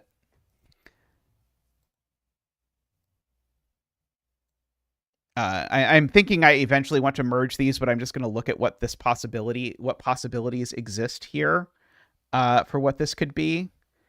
Because assuredly, because there's a 5 on it, these two are not a single sum. And so these are either 2, 3, 5 or 1, 4, 5 are the options. And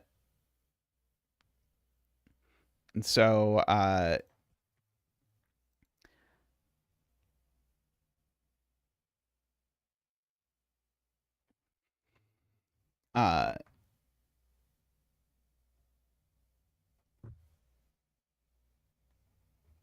so this would be 1, 3, 4.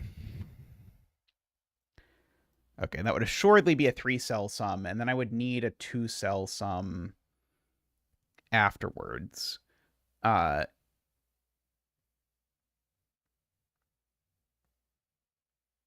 So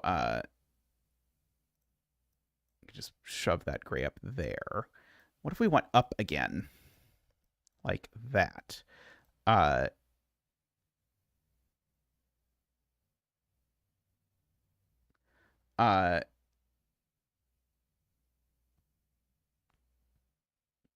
The green box goes left. You can't put 8 in the yellow box. Oh no, so we're doomed to a fate of a boring green box.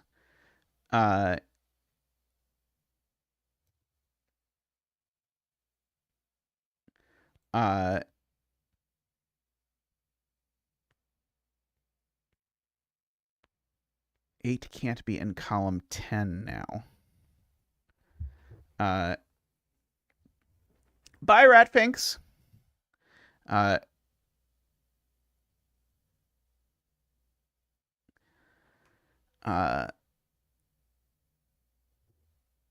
Green 8 would go in column 8.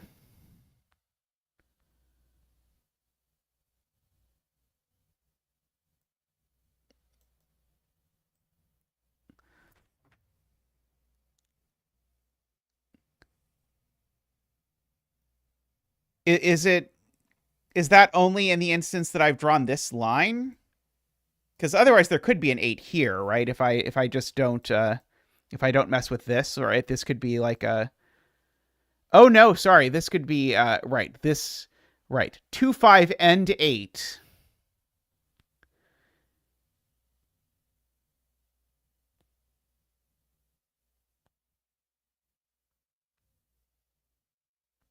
Right. Okay, right. So what people are saying is if green goes this way, now I ask myself where 2 goes in green, and the answer is that it goes here. And now I ask myself where 8 goes in green. And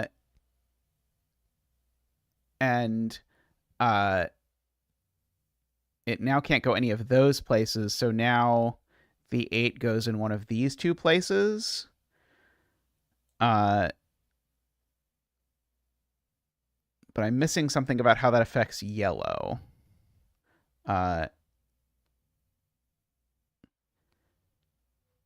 8 points up twice.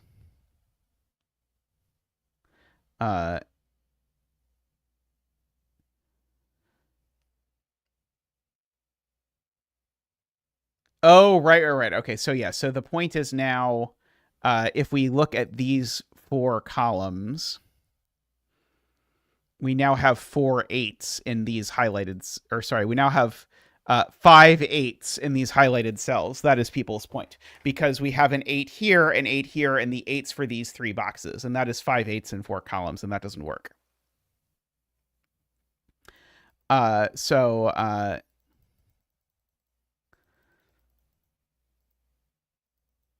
So if we're going to have a boring box anyway, we might as well make this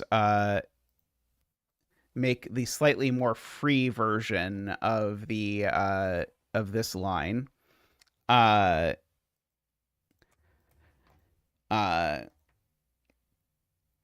So that at least is the start of this line. Now,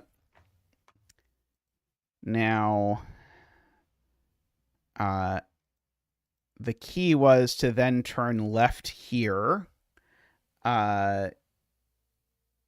because now these two can't be 1 or 2. So the sum is too large, so that just has to be the 5. 9, 1, all of that goes in. Now we can do whatever we want with it, but oh, wait, sorry. Did I screw this up again? I did the stupid thing again where I didn't justify why that could go...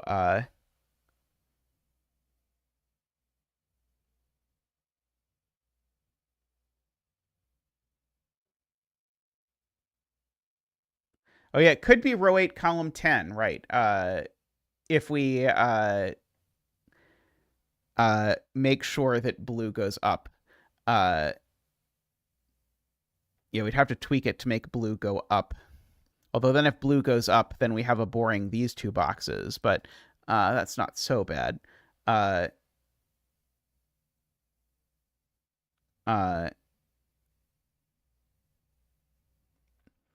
How did we have this line before? Does anyone remember exactly what this box looked like before? We do have a lot of 2, 5, 8s floating around, which is, I think, what's really really happening. Yeah,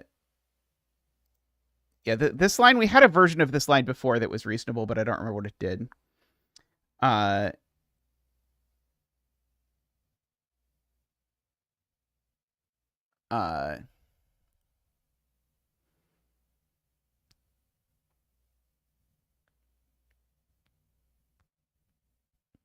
Oh, we have a 5. We have a 5, which prevents this from being 5. Right. Neither of these can be 1 or 2. That's the point. Neither of these can be 1 or 2. And so these two already have too large of a sum. So that does force blue to go down.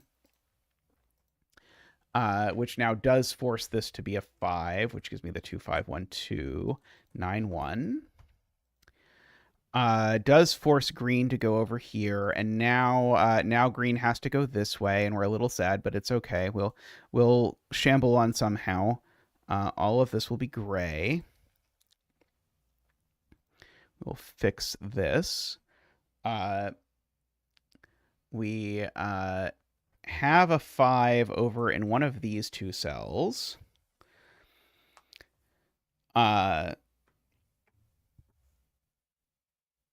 And so I think I want to come up through the 5 through this cell to begin to break up the inevitable deadly pattern that we're going to have here. So if we do this, I know these 3 now have to sum to 10. I'm going to try and merge this line and this line is what I'm going to try and do. So this is now at most 4.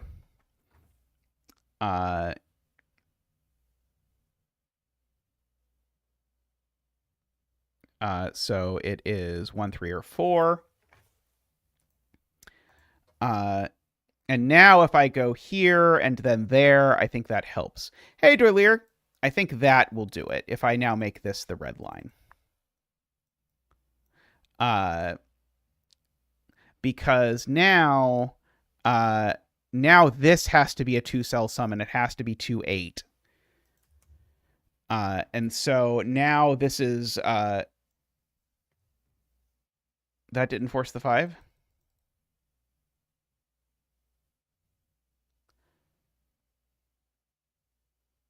Oh, the 5 has to go here. Sorry, it has to go here in order to force the 5, or the other way. Right. You have to go left or right from the 5. Right. Okay.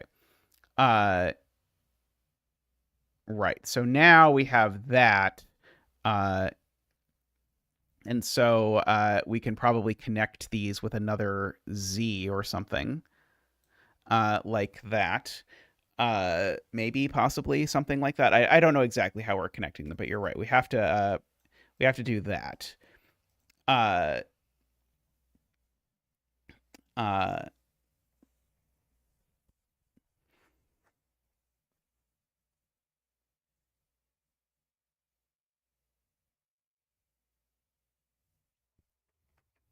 uh, this can't be 2-8 because there's a 5 in it by Sudoku, Martin. Uh,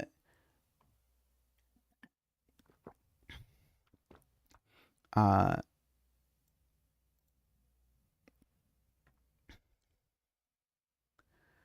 uh, which the solver should be thinking about because that's how they got the green over here. Uh,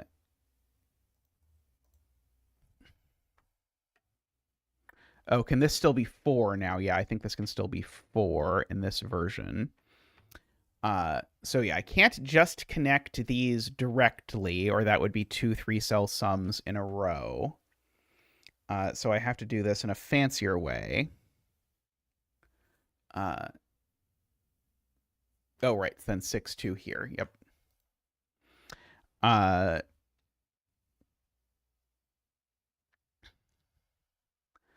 uh,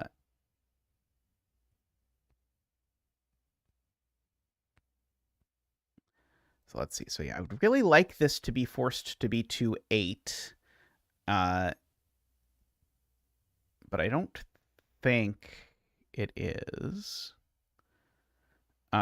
forced to do that if I do say that. Because I think this could be a 3-cell. No, this can't be a 3-cell sum. That is sorry, this is forced. Because this is 4 cells that I now have to distribute. So this is now a 2 8. It's the only 2-cell sum it can be. Which will then come down. Oh, could it be a 4-cell sum? Oh, that's a good question. Could this be a 4-cell sum? Yeah, you're right. It could be 1 2 3 4. I'm hoping that if I stare at this for a second, it will be obvious to me that this can't be 1 2 3 4. But right. That would break the bejesus out of this cell. Because this is a 3-cell sum. So these 3 need to sum to at least 11. Right. Okay. So it really does force the split there using the fact that this is a 3-cell sum. And so these are a 2 8, which makes these 1 4 5, which makes that a 9 and a 6 and a 4 and a 1 at the very least. Makes that a 1 over there. Makes this well, not 7 anymore, that's for sure.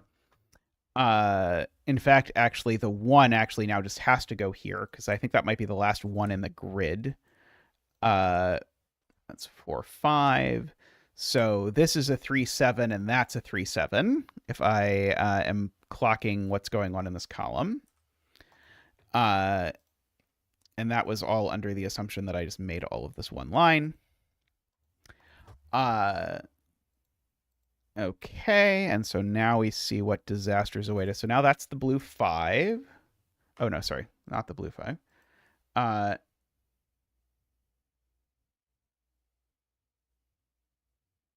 Not quite, because red is weird.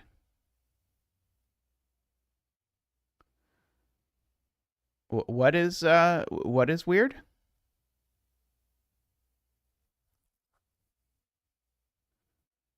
Did I do something wrong? Oh, sorry, not quite the last one because red doesn't have its one. Okay, got it. Okay.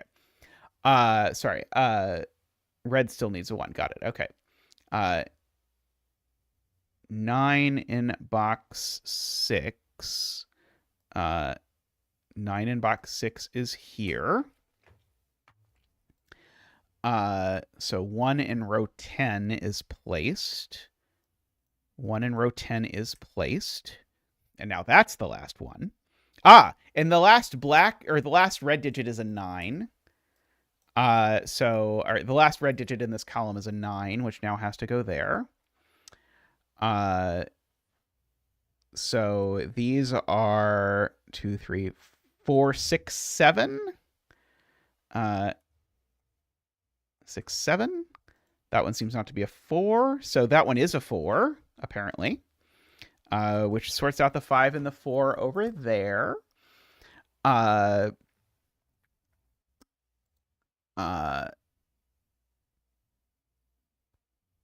Okay. Blue is done.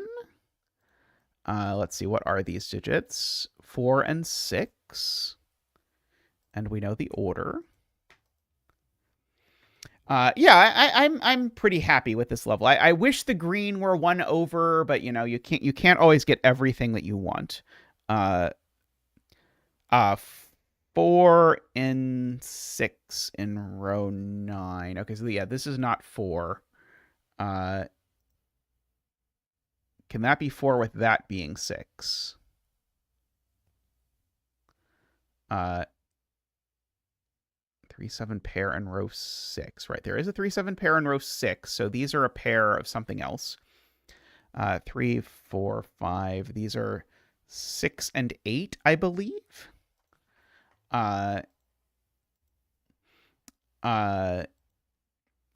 Okay. Triple in column 9, right? Okay, that's true. 1, 2, 3, 4, 5, 6, 7, 8, 9. This is 3, 6, 7. So these are 2 and 3, 4, 5, 6, 7, 2 and 8. Over here, so this is 4, 6, or 7. There is a 6, 7 pair in row 10, so that makes these digits not 6 or 7. 1, 2, 3, 4, 5, 6, 7, 8, 9. Is that right? Did I do that right? Is this really a naked single? I think this is really a naked single. It's not 1, 2, 3, 4. I marked row 9, column 7 wrong. Oh.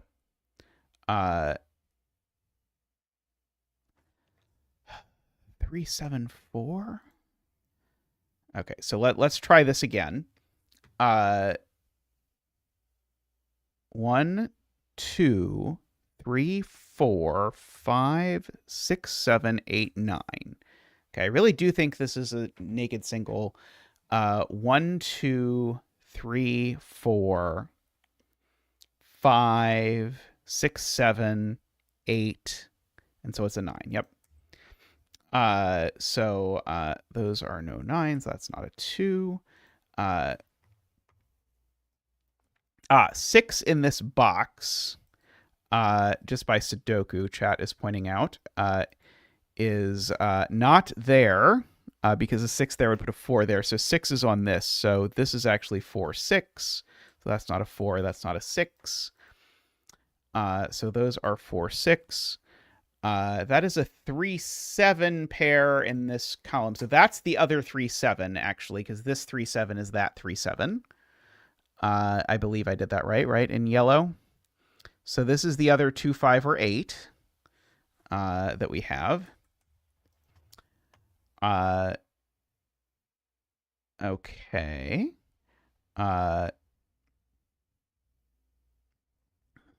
Row 7, column 10 in orange. Yep.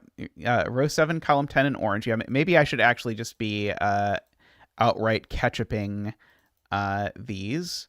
So it might prove useful, because this digit goes here. because of that, although that doesn't quite tell me the pairings. Row 8, column 7 equals row 10, column 2.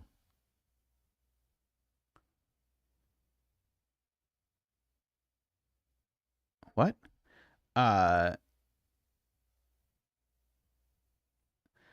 3, 7. Right. There's a 3, 7 hidden pair in orange because there's 3, 7 pairs in both of these. So that is 3, 7, which is going to like bounce around all of those 3, 7s.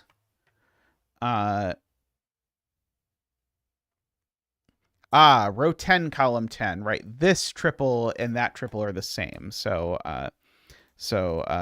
there is a request for mustarding of the 2 8s. Somehow the 3 7s don't cross, which is incredibly bizarre.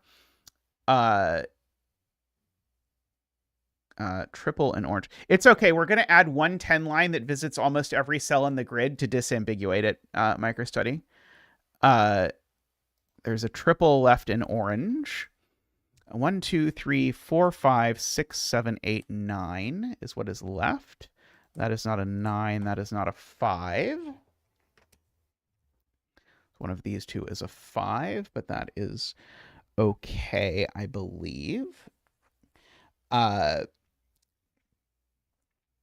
Okay.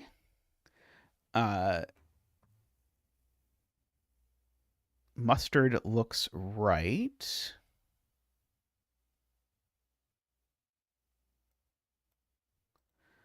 Right, sorry. That is right. This is an XE mustard. This is an OE mustard. Like you do. Man, the fact that the 3 7s don't overlap is just such a pain. Let's see.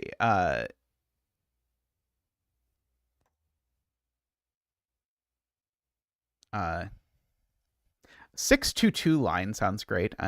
I would be down for a 622 line.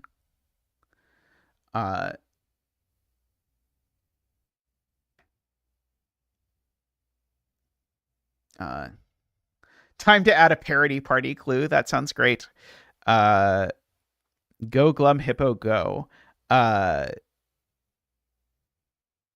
Okay. What I kind of wish I could do is connect 2 3 7s that are the same 3 7.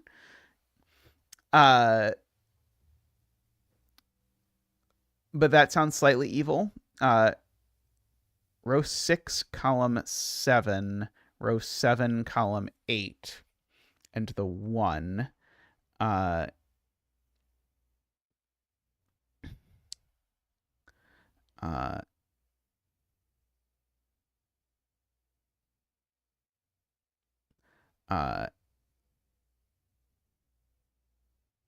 Would be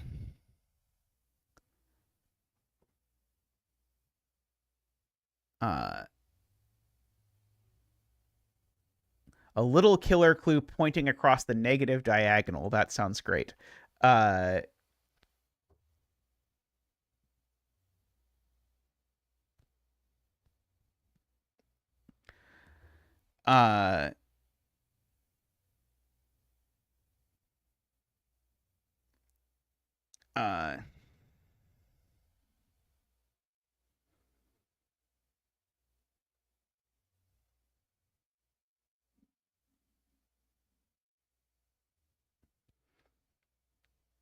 row 10, column 7, row 11, column 9, row 10, column 10. Line does that break with another cell in gray?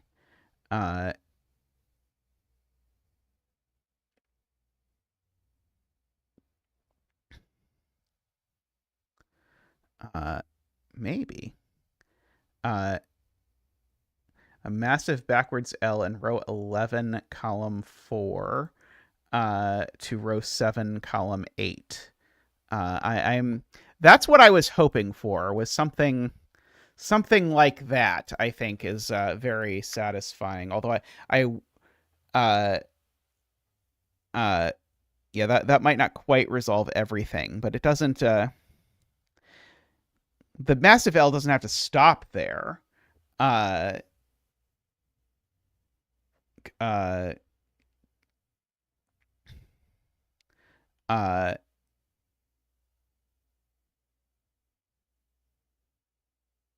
because it could do that and then that maybe. We'll see if this breaks. Because I want it to have a little bit more stuff because I don't want it to give you red quite as early. Although if it does, who cares? But I think this sort of zigzag will be enough to guarantee that it doesn't. But assuredly, that guarantees that this is 7-3, 7-3-7, 6-7, 3-7-3, 6. And now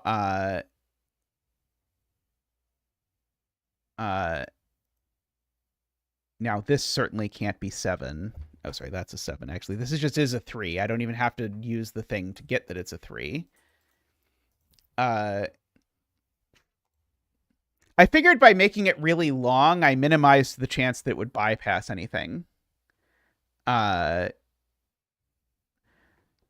But it is possible that it will lead to contemplation of things earlier that we don't want to, because now these have to sum to 7, so they have to be 2 and 5. 8, 5, 2, 8, 8, 2. Sadly, that doesn't even completely do it, does it? Or am I just missing a deduction that was available? Or that is available. Oh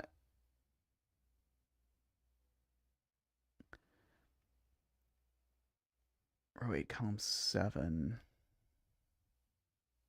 I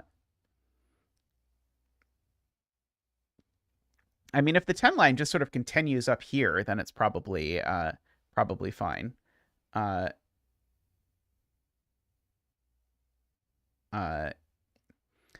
Let me just double check that it doesn't break if I do extend this line. Oops. Through there. Because I think that might do it. So that still forces this to be a 7 and a 3. Makes that a 7, 6, 7, 3, 7, 3, 7, 3, 7, 3.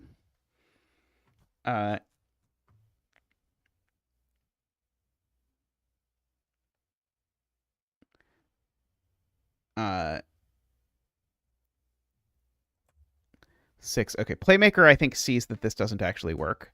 Let me just fill this in and then double check why it does not work.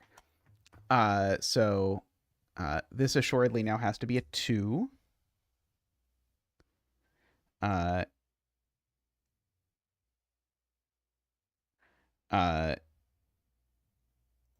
Okay, now that has to be a 5 for sure.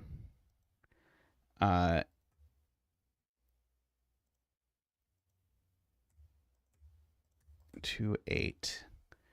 8, 2. And now this the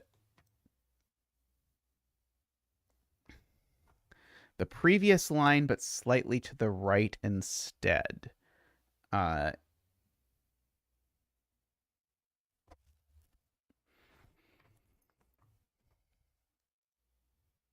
see. Okay, just for sanity, let's see if this this actually works.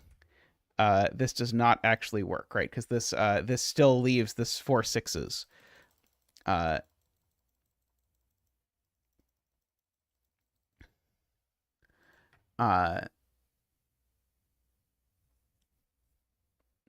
So what was the suggestion? After we go here,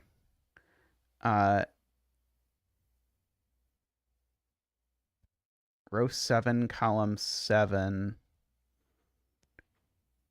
Oh, is the claim that just that does it? Uh,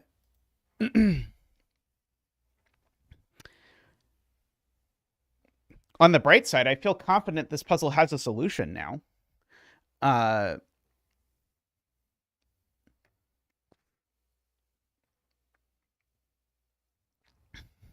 uh, so, uh, so let's see. So that is 7, 6, 7, 3, 6, 3, 7, 3, 7, uh, and now this has to be a 4, 6, 9, 8, 5, 8, 2, 8, 5, 7, 3, 7, 8, 2, 3, 7, 3, 8, 2.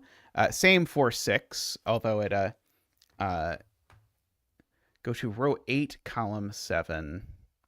Sorry, let's go back. So from where Playmaker, go to row 8, column 7. Like back when I'm at this point, go to row 8, column 7. Go to row 8, column 7. Then row 8, column 6. Then row 7, column 7. So like that.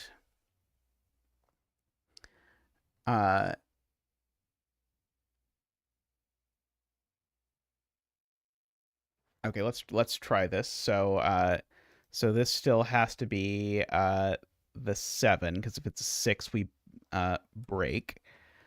7. But now that makes that a 3, 7.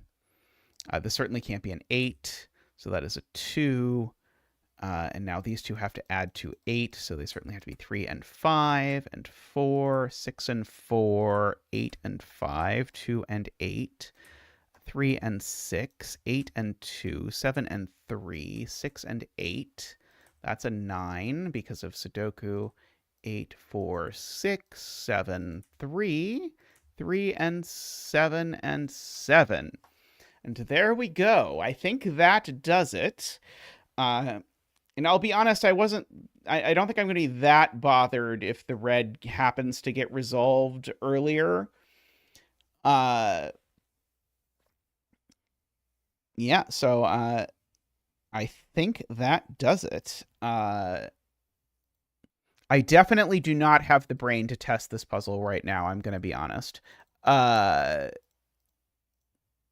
This was quite a marathon. I hope it is all correct and that I can make a version of it that is pretty. By which I just mean I hope I can make it so that the lines that crisscross each other don't drive people too crazy. Let's see. If I just actually delete everything, let's just see what the blank grid looks like. Oops. No, not that one. That one. Let's see. We do that.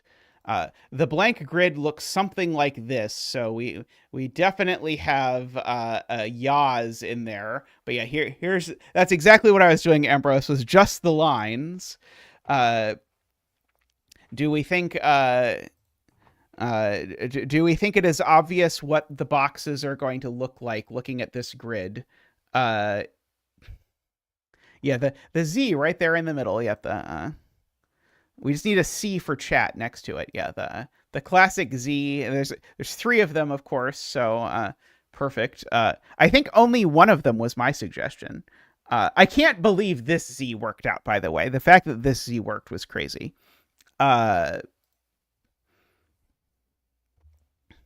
Could zigzag the like just go like boop boop boop boop boop boop boop boop boop just to make it. Yeah, I might contemplate how I might twerk some of the lines so they go through more gray cells. Just as it's more exciting for the solver. With that, yeah, I guess it does sort of feel like probably the thing is going to be here. I don't even think it's like, I mean, it's kind of a red herring, but I feel more like we're rewarding the solver by letting them discover that clues have lots of bogus cells on them. So I feel like rather than feeling tricked as the solver, you feel rewarded when you get to gray out lots of pieces of clues. Uh, the triangle bothers me slightly, but it did good work. Uh, yeah, are we calling it Yazi? It feels like a Yazi to me, but like Yozzzy feels like a pretty good name for it. I think even Simon could figure out why it was called Yazi if he was forced to look at the grid for long enough. Which, fortunately or unfortunately, I think anyone who solves this puzzle is going to be forced to look at the grid for quite a while. Uh, uh, yeah, the fact that the break-in is this line, I feel like I probably need to make this line a color that stands out, because at least in the current incarnation of this line assuredly does not stand out as the line that you should start with. Although probably the first thing anyone is going to do is fill in these cells. And once you fill in those cells, I think then the fact that you should think about this line probably does it. Bye, Nell. So, like, I think the second you do that, I think maybe the fact that you should look at this line that passes through three of them is probably not so bad. Uh, uh, I'm going to attempt to use Sudoku Maker to do something. I don't know. I've never used Sudoku Maker before, so I don't exactly know what Sudoku Maker is going to let me do. I am going to have to think about the things. Yes, this both of these actually conceivably could be zetas, if you looked really closely. But yeah, but like for example, these ones that meet orthogonally that without crossing, probably Sudoku Maker will let me sort of budge them a little bit. Let me actually, for once, actually press the print screen button when I actually mean to. Just for fun. Let's see. Let me go ahead and send Tristan a copy of this grid just so I have a copy that I can go back to. Because I don't think Discord lets you message yourself. Probably screen cap the solution too is a very good idea. Let's bring the solution back. I mean, I guess the nice thing is it's on the VOD, but yeah, there we go.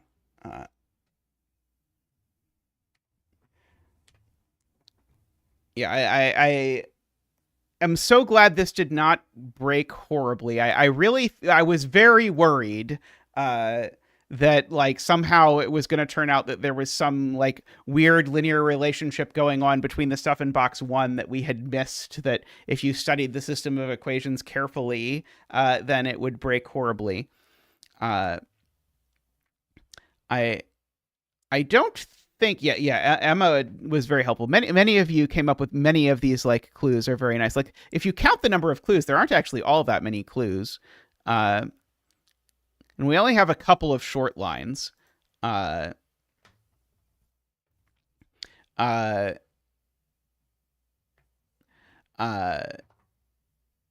yeah, I will attempt to see what I can make this look like. Yeah, the Z in the middle. Yeah, I can't believe it worked out just naturally that this had to be the like degenerate thing, that it could not be the obvious thing for it to be. I appreciated that.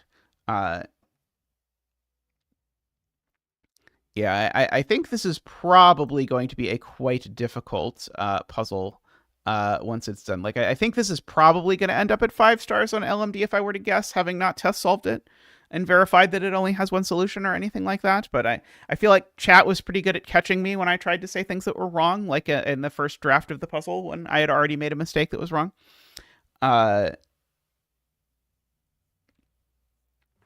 every weird shenanigan at the end. Yeah, there's a lot of like this sort of line. I feel like you could probably guess what it was going to be, or probably guess that this was going to be the last clue if you were sort of in on the meta.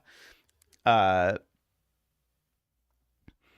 Although I recall when Tristan was solving what was my most recent Zag? When Tristan was solving Zag, there was this one line that was like about here in the grid that was like, I thought very obviously the disambiguation clue because it was the only 10 line that had a kink in it, but definitely chat was all about trying to force it and then kept like telling Tristan the like 16 ways that it could possibly work, which was very funny to me to watch. So it's like I feel like the setters in the room are looking at this and going, "Well, there's no way that's the clue to look at. It's ugly." And so like the ugliest clue at the very end. Like how many total 10 lines is this? 1, 2, 3, 4, 5, 6, 7, 8, 9, 10. It's about 10. Is it exactly 10? Is it exactly 10 lines? That would be nice.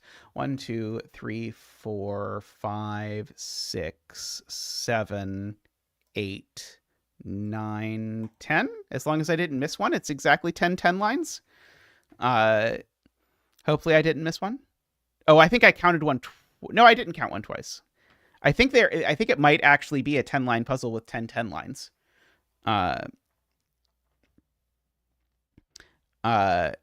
Coincidence? I think not. Yeah.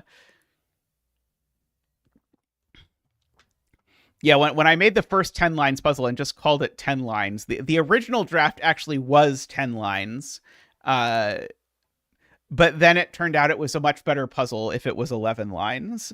But then every comment was about it having 11 lines and not 10. I will leave it to Jay Dyer to figure out whether or not it solves uniquely with doublers. As she seemed interested in that possibility earlier. Yeah, I will definitely play with Sudoku Maker and try and make this look as bearable as possible in Sudoku Maker. I'm guessing Sudoku Maker doesn't have anything nice for lines that cross, but most of the lines in this puzzle don't actually need to cross if I can sort of bump them.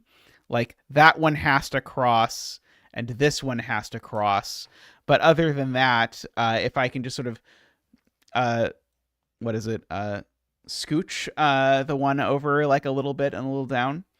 I could do a funny bump though. Will it let you do the like little bump where it crosses? That would be cool.